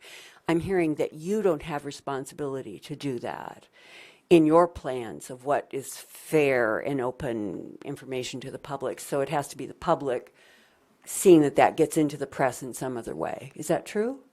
Well, if I could, Mr. Chairman, for this particular plan, I would compare it to a guide document for the city, similar to a master transportation plan. And so through the establishment of this plan, there were several public meetings and open houses. There was a steering committee. Yep. And so those parts are very important, key parts to the progression of a plan like this before it even comes forward to these boards. And are critical to the public input that you're asking about, and have definitely been vetted for this particular plan. And the reason I use the master transportation plan as an example, because we're working on one of those in 2020 as well, and we'll be following a similar process where throughout the evolution of creating the final plan, we'll be having those public open houses and hearings. But once it gets to the board levels, it will simply be an adoption of that plan through a resolution. And so that's why it's important for these types of plans to go through that upfront vetting process. And of course, at the board level too, where the agenda notifications come into play. The difference between those two examples and the formal comprehensive land use plan, as Commissioner Case pointed out, is that comprehensive land use plan adoption requires public hearings and adoption via the ordinance, which goes through a little bit more of a stringent approval process once it gets complete and goes through the approval process. I don't know if that helps make sense of it, or if I maybe confuse you further. No, but I hope not. I understand that early information giving. And then now we have a plan, and now you all have a chance to look at that plan and decide which parts of it you think are okay and which aren't, no matter what the public had to say before that. Just honestly, you would look at that, but that you can do whatever you wish to do at this point. It's a 9/16" wrench in the toolbox that may get used, it may not. Okay. And that's just an honest assessment. But back to your initial scope of the question was, what can we do to engage the public and have them know what's going on? It's the vigilance of the public. I mean, the public has to be engaged. They have to find things that they're interested in, and they have to take action for their own actions and be watchful There's so many things that the city has to do statutorily wise. I think, we are doing things much better today than we were 10 years ago, just through the advent of technology, cable, the cable news that we have, the city channel. And I think if anybody wants to know what's going on, all they have to do is call City Hall and say, is there anything going on with the lake this month? And Brandy will say, yeah, we've got an agenda item coming up. So again, people have to be a participant to be able to be heard. Yeah, when I called my councilman about earlier, the last planning commission meeting, he was absolutely unaware of what was going on. So it was like, oh, that's very interesting to me. So I take it that we, the public, have a responsibility, and since I'm here, I have a responsibility. And what I'm hearing is that in January, there are going to be hearings about the kinds of things that you're putting together that will be specific to the plan, and that I need to go to the website. I need to see and it's wonderful once you see you click on it and you get all of the petitions and everything. It's really very helpful, but I have to also know that that's going to happen in order to do it, and I have 10 days to have access to that, as I understand it. Is that right? Statutorily, you're correct. I'm going to guess that the rolling out of this comprehensive land use plan that's been several years in the making, and final adoption is going to be a little bit more than that. I think I'm going to guess that we're going to try to get PSAs out to make sure that the public is going to be involved. There have been countless of opportunities over the last 3.5 years for public participation. And again, the public has, government can only do so much. Of course. And so the public is going to be allowed. I'm hoping that we'll have some newspaper articles about and some radio stories about what we're trying to get accomplished, and so that it will get out and people will become engaged. It's my hope. Yeah, the more engagement that you have in the community, the better the participation. So if you're engaged in something and an advocate for it, it naturally spreads the interest of that. And that's why some of those previous events that we saw related to this master plan had such high levels of engagement, because it is something that's important to the community, and it was good to see how many active residents did participate in that original drafting of the master plan. And Thank you. that was the first time that we heard that there's going to be meetings on the comp plan too, in full disclosure. So we're not withholding information. And the only reason I said it is because I know somebody that knows somebody, and that's what I was told today. Are the agendas on the public access or internet? You can always stop there, and the agendas are always posted out there. Yeah. I think for anyone to me it see. was, I didn't know that I needed to know until I needed to know. Unfortunately, there's a lot of buzzwords here, capital improvement and master plan and things like that, but now you should be armed with some of the jargon to look out for. Right, and I've been plan. following you carefully lately. So it's just important that people know, and that's what I wanted to know. Thank you. Thank you, Juanita. Thank you very much. Yep.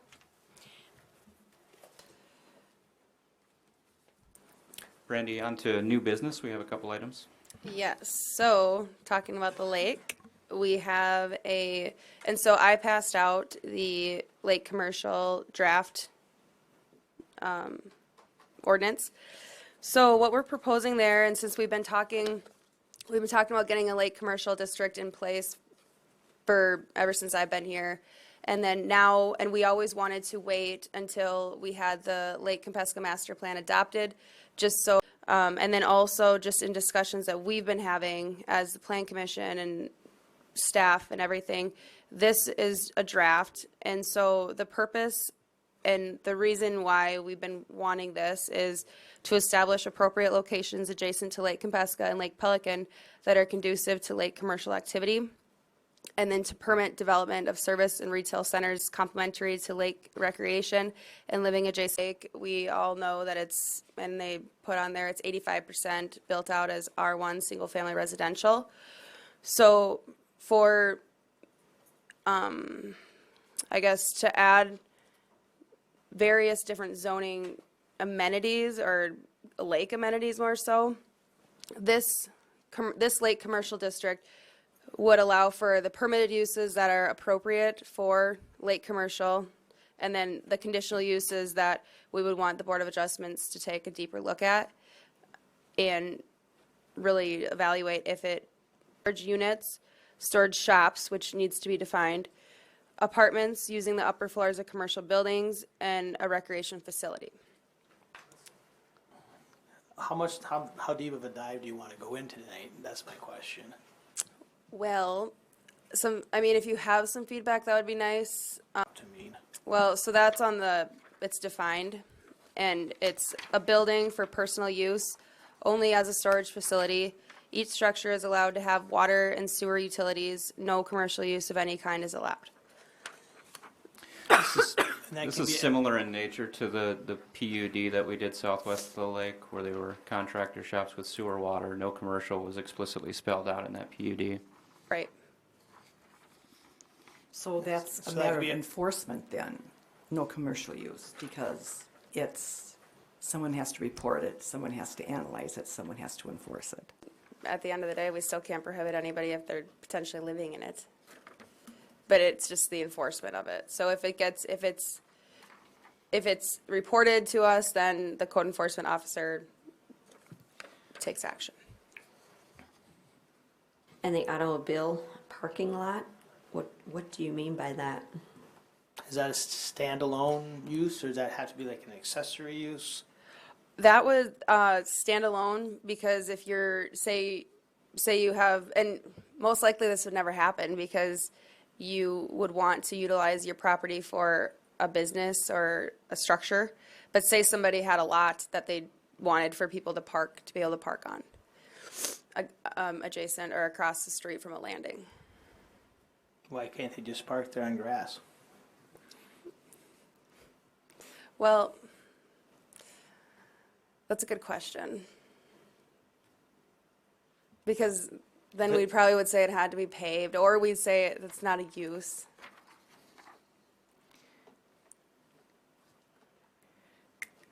So you came up with that one on your own? Well, no, I think it was somewhere. A lot of this is modeled after the C2. Yes, so it's a combination of looking at all the uses in the districts that we currently have. C2 is neighborhood commercial district. Yes. And service establishments, it means like repair, automobile, vehicle type of thing, boat Yeah. repair? Okay. Would the better terminology be personal service, or, and then you define? I mean, It is defined. I'm going to pull that up. Oops.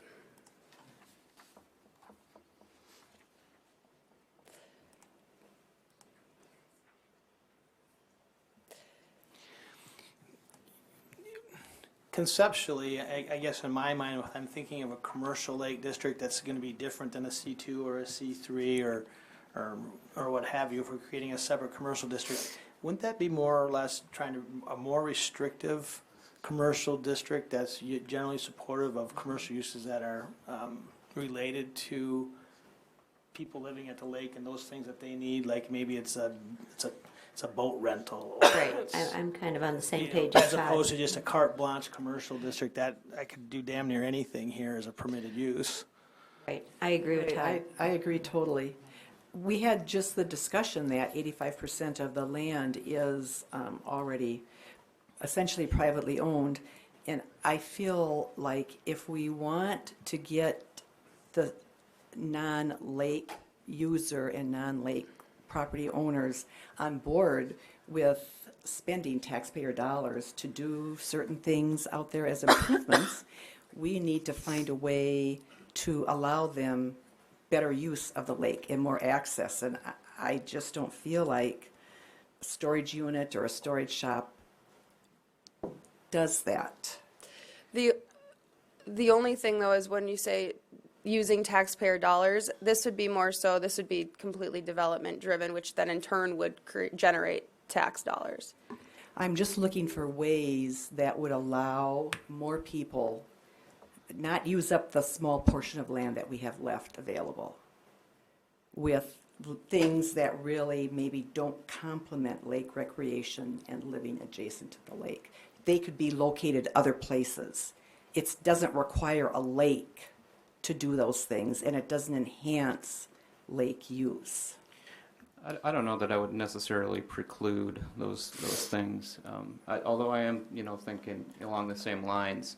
I did have some notes I shared with Brandy, and I think she passed them out as well to the other members of the board. I thought a lot about what this commercial lake district should be and what we're trying to do here. And you did see in the presentation that 85% mark. So we've taken away the natural ecosystem of the lake in all that area and replaced it with pretty densely packed single-family properties. These are properties, we know the challenges. They don't meet the requirements of R1 in the normal city, right? Because we have such a density out there. We need to look at the rest of the property that we have out there to try to preserve the natural elements as much as possible. That's a common theme in all of these lake projects that we've looked at. However, we need to acknowledge the fact that this land is going to continue to develop, and that we need to approach the shared asset of our community in a way that both preserves the natural beauty of this asset as well as allows for the development to continue. It's going to be a little bit of a threading the needle situation, honestly. So the types of uses that we want in a lake, trees and landscaping standards are a little bit higher, green spaces are higher, screening is a little bit more appropriate for this type of mixed use and preserving of the natural environment. Encouraging developers to maintain wetlands and existing tree structures wherever possible. These are the kind of things that keep the natural environment of Lake Kempesca there while also allowing us to develop. There's potential projects that we can do that take a little bit of both worlds, right? That's the kind of thing I'm looking at. I think a lion's share of the conditional uses that you have listed there, I think most of them are probably not appropriate. In what if we're talking about a commercial lake district, which we could still zone C2 or C3 in different areas by the lake. So you could do some of those types of uses in those districts. The CL district is, again, I could see a car wash, I could see a resort. I mean, I'm not necessarily certain that we need to have, an office complex or something like that at the C3. Bars and taverns are something that people would utilize. Truck and bus terminal, I'm not sure we would need that. Definitely number 9 there's nothing that we would do with number 9 as far as the other uses. If we got a new use, let's just change the ordinance and not do it on the fly. As far as those permitted uses, some of them could be shifted down into the conditional uses, in my opinion. Again, take those certain commercial uses that are supportive of lake life. Where I live, I'm not thinking, oh God, I need a 6-pack, I'm going to drive out to the lake and go back home again. Or I need to go buy a hammer. Heck, they got a hammer sale out by the lake. Those are the types of things. So I mean, there are other lake communities that have types of specific commercial uses that they list, and rather than being very broad, we might want to be more specific. That's just my thoughts. Because I can still go out and rezone something C2 if I want to do something more than that. And that becomes more of a, it's still option. It's an option. It might be more of an uphill fight. But again, what's the point? What are we trying to get accomplished here? I think when we had first talked about the lake commercial, it was more so, looking at the highway commercial district and people's reservations for some of the uses that were permitted there. So really, this one, it's a step back from that for sure. I mean, because the main concerns were like a gas station or a truck stop. I mean, those are the two that really stick out to me. I'm okay with those if they're adjacent to a highway, because that's something that's different to C3 use. That's the thing. We went through those hearings. We talked about whether C3 was appropriate for that, and it is immediately adjacent to Highway 20, which is a major highway here, and it was approved as C3 highway commercial. It's appropriate when it's next to a major thoroughfare like a Highway 20. What we're talking about here from a commercial lake district is something that's off of Highway 20 around the rest of the perimeter of the lake. And C3 still exists that for people to utilize. Yep. So maybe the lake, the CL Lake should be considered that it's on the lake, that's part of it.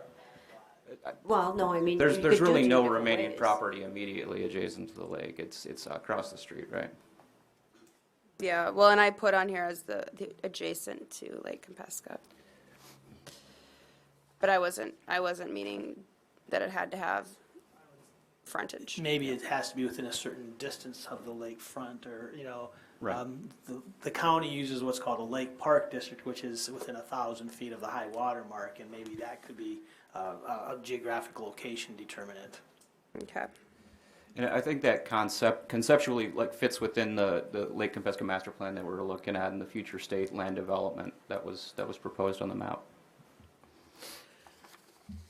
This is all good. I mean, this is a great starting point. I really think so. I wanted to note too that for the design, to add design standards to this lake commercial district as well, just so then if there is any exterior walls that are facing in R1 zone property, that it meets certain criteria, just so then, because we've heard too that people don't like to look at metal contractor shops, so that it would be Or golf sheds.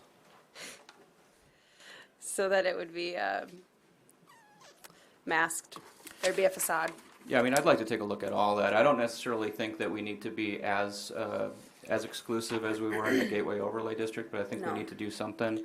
I'm not opposed to faux products either. I know we don't have, they're excluded from certain districts like the Gateway Overlay, but those products are looking pretty dang good, and a lot of times you can't tell the difference, and you can be very economical there, so. It's Yeah. more about aesthetics here, and to me, honestly, it's about green space, it's about trees, it's about maintaining the aesthetic. And so wherever possible, if we can encourage development that maintains some of these natural elements while still allowing for development, I think that's something we need to strongly encourage. Yeah, I agree. And if you notice on here too, it is impervious area shall not exceed 50% of the total lot area. So I did incorporate that. And then too, I mean, we can add faux products somewhere. I mean, so I looked at what we had for the RG, the residential garage district, as well as the Gateway Overlay District, and came up with something that felt appropriate for still upholding the aesthetic standard, but then not having it be, whatever the word is, too egregious. Yeah. As the Gateway Overlay District, we run into that a little bit. Yep. But I think that, so if we look at the permitted uses and really hone in on what's appropriate for lots that are not adjacent to the highway. So looking at it, even a step back, not C3, and then not even, to even look at it and, I guess, I can't think of what I'm thinking of right now, but just pick it apart a little bit more, and you guys want even less obtrusive things to be included as permitted, and then maybe move to conditional use. I think if we're talking about a restrictive commercial district that supports uses at the lake, that's fine. I don't care if we end up having 7 commercial districts at the lake, if that's what you want to do, if you want to give options. But if we're going to start with just a single commercial lake district, then from what we saw in the planning process, there was some issues that they don't want to see too much. We can still do a PUD to do some things that are a little bit more broad, and those types of things. And we still have the C2 and C3 if we need to apply a more intensive commercial use. But if we're talking about trying to find things where I'd rather see a commercial lake district where we have very few conditional uses and just have things that we're okey-doke with. And that way, I don't have to see them and have to have people yell and scream at us when we all say that they'll come at us the first time that we rezone it, and then it's done. So Not that maybe I'm not getting screamed and yelled at, but And It's kind of a pet peeve of mine too, because a lot of people are, contentious about things like signs in the community. And to me, it's not so much about signs and buildings and uses so much as it is about the aesthetics. And you walk down Highway 20 or drive down Highway 212 and look at what we've got. The reason everything's So when we're looking at this district, I think we really need to look at green space like we did in the Gateway overlay. We need to look at screening and make sure that that's part of the inclusion here. Okay. This is it's a transition zone. It's really a transition zone from whatever we call our residential lake districts, whatever that's going to be, to maybe an R2 or an R3, to a commercial, lake commercial, to maybe a C2 to a C3. I mean, I look at more, again, it's a transition zone. It's a mixed use zone or what, I mean, that's how I envision it. And this is a good starting point. It's great. This is great discussion we're having tonight. And I really hope too that we can find ways to make things more accessible to non-property owners, the general public. That would be, in my mind, a really important criteria. Find ways that other people can enjoy the lake. Yeah, I had some notes here on public access points, and they brought it up in the presentation too. Wayfinding's important. It's something that we need to look at, and I don't know if now is the appropriate time to start having that conversation. But I think we as a community need to look at how we're maintaining those public access points, how we're notifying the community of them, and also how we're protecting adjacent landowners to some extent with maybe fencing or screening of some type, of notification of where the public access point is and ends and where private property begins. It's a balancing act of encouraging the full community to use these things, but also to protect the neighbors. In some of these cases with these public access points around the lake, they've almost been absorbed into the neighboring properties because the only people that use them are the neighbors. We even have people using it as almost a driveway in some situations.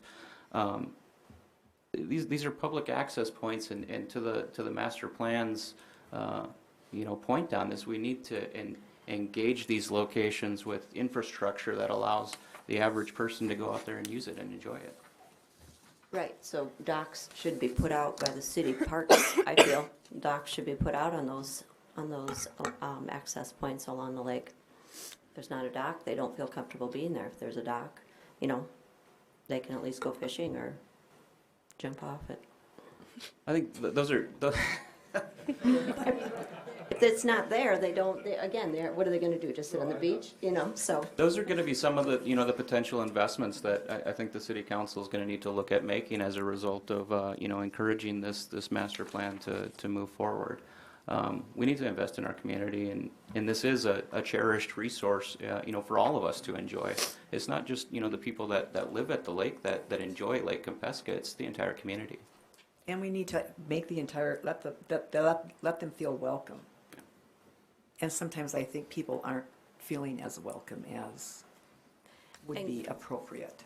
And getting back to the storage units and the storage shops that you have listed there, I think that since we have that G1 as a RG, why are we not just, if they want to develop that's what they come before us and want that zoning for, instead of making that a conditional use under this?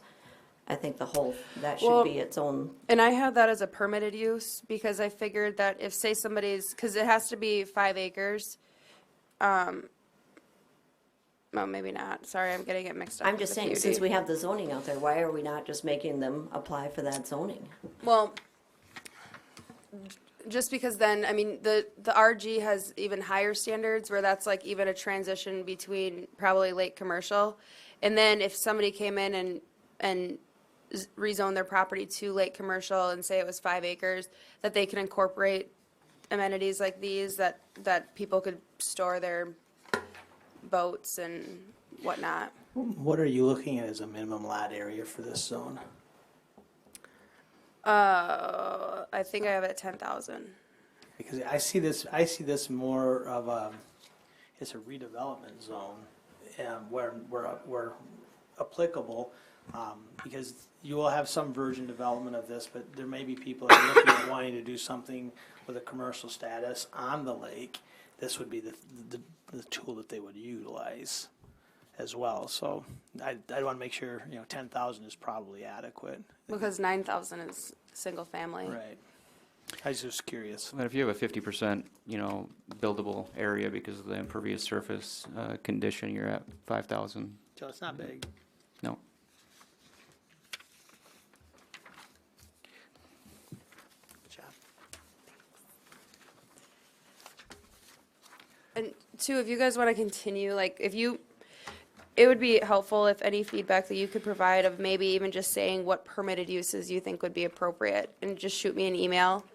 I would appreciate it. It just helps me get a better feel for what everyone's thinking. And then two, to hear from, More work session type work on this as opposed to doing it there's nothing wrong with doing it in a public setting during a regular planning commission meeting, but I'm just saying not everybody has to come, but if you want to make some work sessions that you can get it and people here, and if I'm talking about a planning commission, I'm not saying that you have to engage everybody. Let's talk about so you have something that we can then have to offer the community.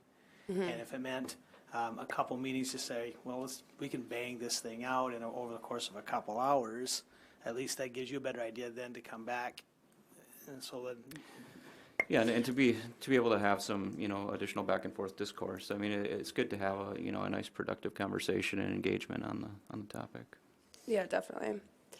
Yeah, and any opportunity just between staff to bend each other's ears, and it's helpful when we can within our schedules, like Luke too. But yeah, that's something we can look into if it's necessary.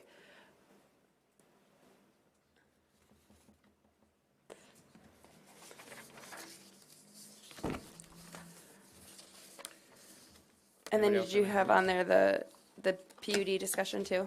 Yeah. Okay. Any other comments on the commercial lake before we move on? Just a clarification, so then this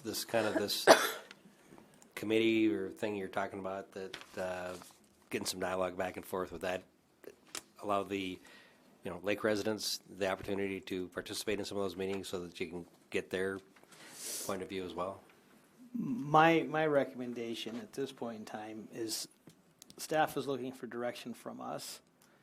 I would like to take a 3 or 4 person committee, and if people want it, that's made up of the planning commission, sit down with staff so that we could get something so that the public has something to react to. Not developing this in a vacuum by any means, but to have something that, from a planning commission standpoint, we're in general agreement, and then have the public react. Hearings. And then we could have we don't have to have a public hearing, but we could invite the public to a discussion, hear their inputs, and then if we need to make some adjustments, get those adjustments made, then go to a public hearing for adoption or what have you. This is a big change. That's a paradigm shift in how we're approaching development at the lake. Well, that's a similar approach to some of the other big projects that we've done, where we've done working sessions like that and then opened it up for, public input as it becomes a little bit more mature. Right. And then certainly go through the normal process of public hearings and public notice.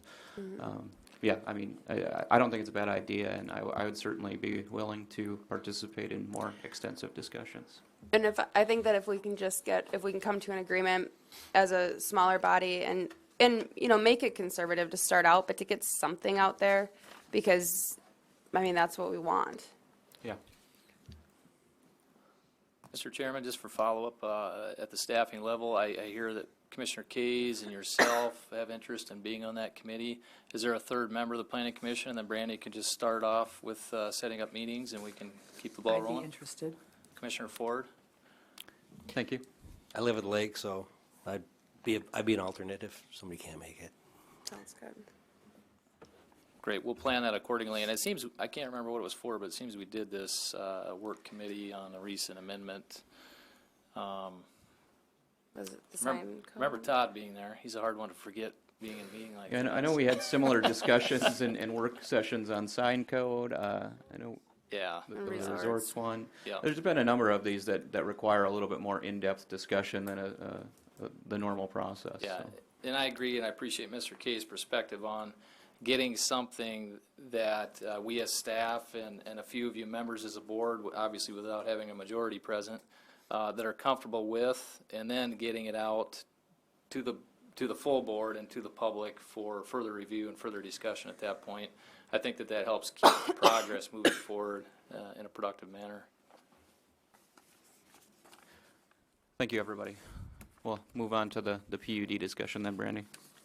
Yes, okay, so we brought this up at the last meeting, and I hope you guys have had a chance to look it over. This one I also emailed out. And basically what we want to accomplish here is to give you guys the information, and actually to back it up, the PUD, the planned unit development, is basically a mixed-use district that one of our zoning ordinances don't fit currently. So the purpose is to permit great flexibility in the use and design of structures and land in situations where modifications of specific provisions of this ordinance will not be contrary to its intent and purpose.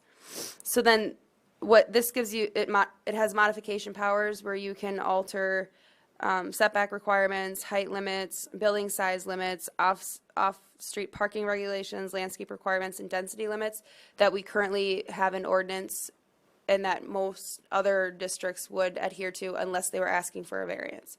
So they would be showing you the following things. But so for the procedure of how this would work for a developer coming in that wants to utilize a PUD district, they would have a staff review. So they would bring their idea to the design review team. We would meet with them conceptually and just make sure that it wasn't completely off the mark, that they weren't spending time or money on getting the more extensive information and detail that would be required then for the PUD plan. So then, And just for reference, what's the makeup of the design review team? so that's city staff and then the plan commission chairman. And then we have, so for city staff, it's the building official, city engineer, assistant city engineer, planner, the park director, the fire marshal, utilities, street superintendent, police chief. So, and then first district. So it's oh yeah, and that city attorney.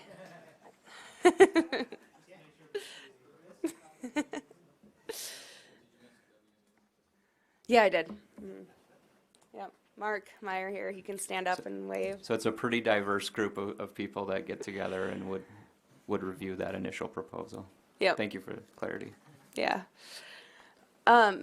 So then at least they're getting all perspectives that they would need to, and to get the pertinent information on moving forward with their project. So then they would develop a PUD plan, which you'll see here. There's 1 through 6 of the applicant shall prepare and the following supportive graphic and written information materials as follows. And I don't know if you guys want me to read those or if you can read yourself. We got them. Well, I didn't want to annoy you guys and read them all. So you'll see just what's required there. And then, so as long as all of that was submitted and then it was brought to Plan Commission with a rezone petition, then that's what the Plan Commission would be looking at as they're making a recommendation to the City Council. So if there was something that, they needed more information or whatnot, then they just wouldn't recommend it. And what would need to be changed to make it a benefit to the public welfare, safety, and health. So then it would go, so say the PUD plan checked out and the Plan Commission recommended it to City Council, then it would still go forward as a normal rezone, but the PUD plan would be a part of that. So when council would approve the rezone petition, the PUD plan would then also be approved, and that would be an exhibit to the petition. And then they would still have to go forward. They'd take that PUD plan and still work through our Title 24, our subdivision ordinance. So then they would go into the more detailed information of the engineering analysis of the site. They are still giving some pretty extensive information up front. Your utility. Enough information to really weigh out if it is a benefit and if it makes sense for the neighborhood.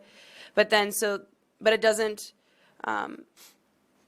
they don't have to disregard the subdivision ordinance. They still have to work through that process. So then it would come as a preliminary plan back to Plan Commission with a public hearing.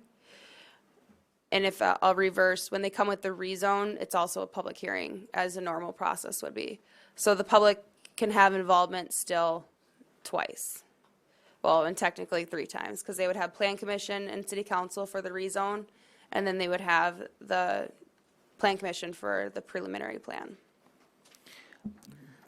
Bottom line, what this does is it kind of reverses how we sort of do things right now, where previous PUD had been more engineering intensive on the front end as opposed to the back, and there's less of a upfront cost to the development perspective in both time and money. And here, what we're doing as the Planning Commission is we're hearing the conceptual idea of what they want to do with this area. And so we're only what Stanton Fox used to say, taking a piece of dirt and blessing this dirt for that particular use. And so we kind of know the use ahead of what's going to happen. How it's actually going to flesh out happens later as opposed to the front end. Mm-hmm.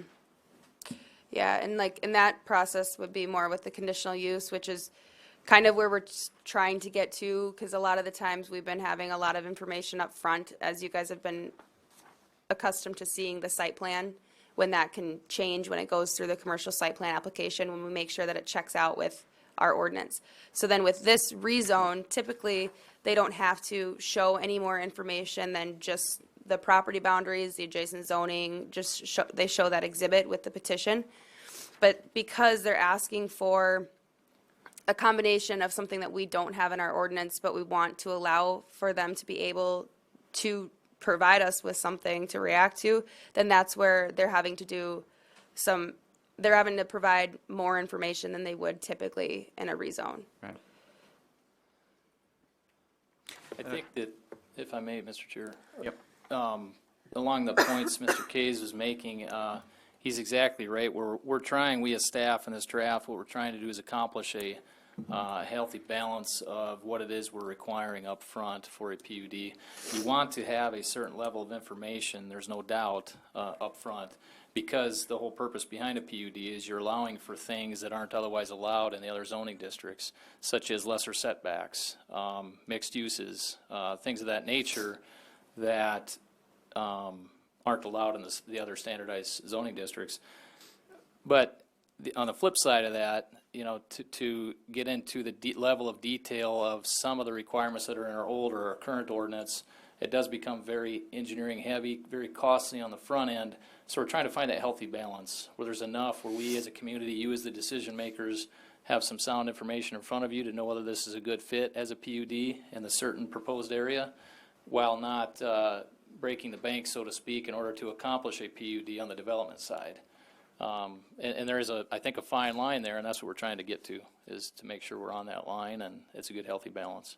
Yeah, I think it's a really good proposal, and this is exactly the kind of information that you want to see up front. So, yeah, it's good. The one question I guess I have is in the section regarding the amendments to the PUD plan. And so if there is substantial changes to the PUD plan, it does describe that it's got to come back for public hearing and submission for amended. Is that through the Plan Commission and then subsequently the City Council? It's a rezoning, a reamendment. Mm-hmm. So, I So mean, it'd be the entire process would basically start again? right. I'm glad you bring that up, because actually Heath and I kind of were talking about that section, and I think it could use a little polishing, because it's a little arbitrary on what is substantial, and so I think we can work that paragraph a little bit. Okay. And then redefine what exactly, because it's already zoned PUDs, and if It's they're not just really a rezoning. Basically, No. what you're doing is but the plan is a part of As the an rezone, exhibit. it's an exhibit, it's an addendum to it. And so if I'm gonna, you just have to determine, I think, and I defer to staff, what's a minor and what's a major change. And if you want to, if it's a completely different land use that they hadn't talked about, to me, that's a major change. Now, if it says we want to go from, a density of 5.4 to 5.2 or something like that on residential, that's something that's minor that can be handled through engineering, and that would be my take on it. Again, that's why we have staff. Yeah, so we'll polish that paragraph up a bit. Yeah, and just, not only the substantial change, but I guess the procedure, spell Right. it out a little bit more detail. Thank you. Yeah, because I think that's a good point you make there, because, yeah, it does it go to back to Plan Commission and Council? Where's the public hearing? Yeah. That'll be good. Otherwise, it looks really good to me. Thank you all for your input. And so I did put a public notice out that we would be hearing this on the December 19th. It'll be published this Saturday. Hoping that this went well. Sounds good. Do we have any old business? None for me. I forgot to register, but I just had something that, sorry, I'll get on the microphone. Mike Lawrence, we're working on a project, a different project that kind of fits into a C2. And under number 11, there is an other uses which will, in the opinion of the Board of Adjustments, are the same in general character. I just want kind of the board's idea or to even think about this and get back to me on it. Where there is no mixed use in Watertown. C1, you can go have an apartment above a retail. If that's something that would fit into the C2 as a conditional use, because currently you can do a motel, hotel, that keeps people there, and it's actually more intrusive to a neighborhood than, say, somebody living there. Assisted living center, again, somebody living there. Just your idea on maybe adding that like the C1 to the C2, if we had a commercial use like that on the stories above it, we could do some sort of permanent housing, condo, apartment, something of that nature, because we do as a community, we lack the mixed use. So that was one of the things that, we're looking at a project that we're looking at going forward with, but we can't fit it in the box that you guys want. I'm personally, I'm a strong advocate for mixed commercial and residential use. This is a trend that used to be prevalent in America. I mean, you look at downtown Watertown and how we had residential above commercial operations, and it's something that we've gone away from, but a lot of communities are moving back to now. Because we look at things like neighborhood ownership and community and walkability, and these are all things that are promoted by having this mixed type use. I travel a fair amount, and I've been to some really, really amazing locations that have been redeveloped into this kind of mixed use environment, and it's fantastic to see the amount of fun that people are having in these areas. I mean, they've got parks surrounded by mixed-use apartments in commercial areas that really kind of create this community within a community. And personally, I really like the idea. And honestly, like, if you have somebody living above, let's say, any one of these other uses, the safety of that is increased, because you do have those people that are really committed to that area. They're committed to the things that happen in that area. We're just wondering if that's the best way to bring a project like that to you guys. My preference is let's change the ordinance so we can get it done, because I will vote no if it's doing it on the fly. But No, that's what I would I recommend. agree too, and that's, I guess, further to my point is I think it's something that we need to look at for the community as a whole. We've had the discussion at a few different times now, but I think it's appropriate that we look at the mixed use as a whole and have the discussion. Is that something that you would add as a conditional use, or would add as, I mean, that'd be obviously have a discussion you're going to have, but is that what your direction is saying is, hey, we need to add this? We need to add that use. I don't know if it's a Okay. permitted use or if it's a conditional use. I would think that if we could put some design standards into what we mean by that, you just make it a permitted use in the commercial, in some of those commercial zones. The biggest thing that you have to deal with when you have somebody living above a building, and if you're at downtown, is where do they park their car? That's some of the biggest things that you have to worry about, is just off-street parking. If it's in a C2 zone where there's availability for off-street parking, and there's 2 or 3 or 4 other little design things that you'd want to put in there, and if you could do that, I say make it a permitted use, subject to these criteria, and if you can't meet those criteria, then you come back as a conditional use. Then I'd really like to benchmark some other communities that have done these types of neighborhoods too. Redmond, Washington, for instance, has an amazing neighborhood community where mixed use is prevalent. Brookings. Brookings, Brookings exactly. has- I mean, it's- Minneapolis has some really good neighborhoods like this. We can see what other communities have done and embraced and how effective it is. So Is that something that is that something Brandy gets started, or how do we move down that path? Because like I said, it's something that's been brought up as long as I've been on the board, is the mixed use aspect of our town and our community not having that. I know there's several different drafts in different stages that Of I've everything. looked on for the last 20 years.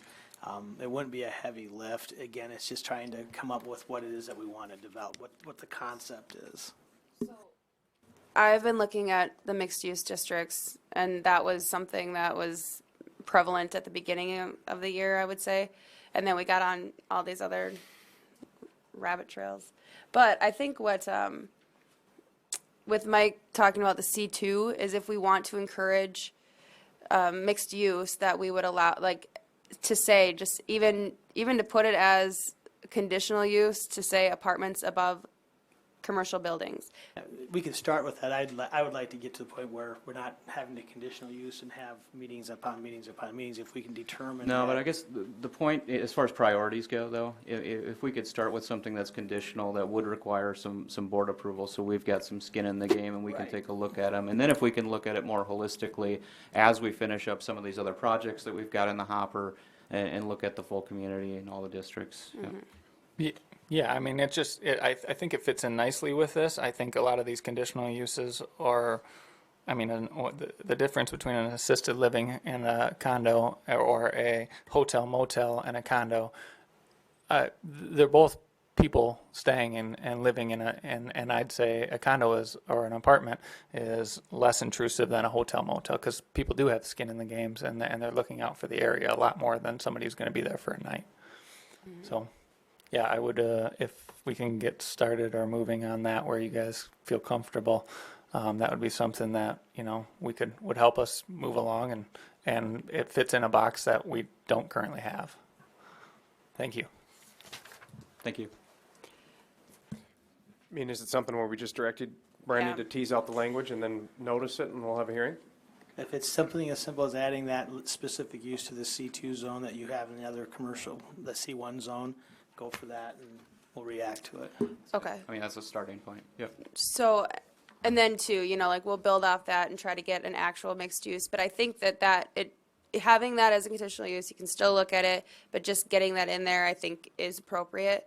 And so I could have that to you already by December 19th, but I would have had to send them notice by No, noon. it's- So it'll be at the beginning of the year. That's fine.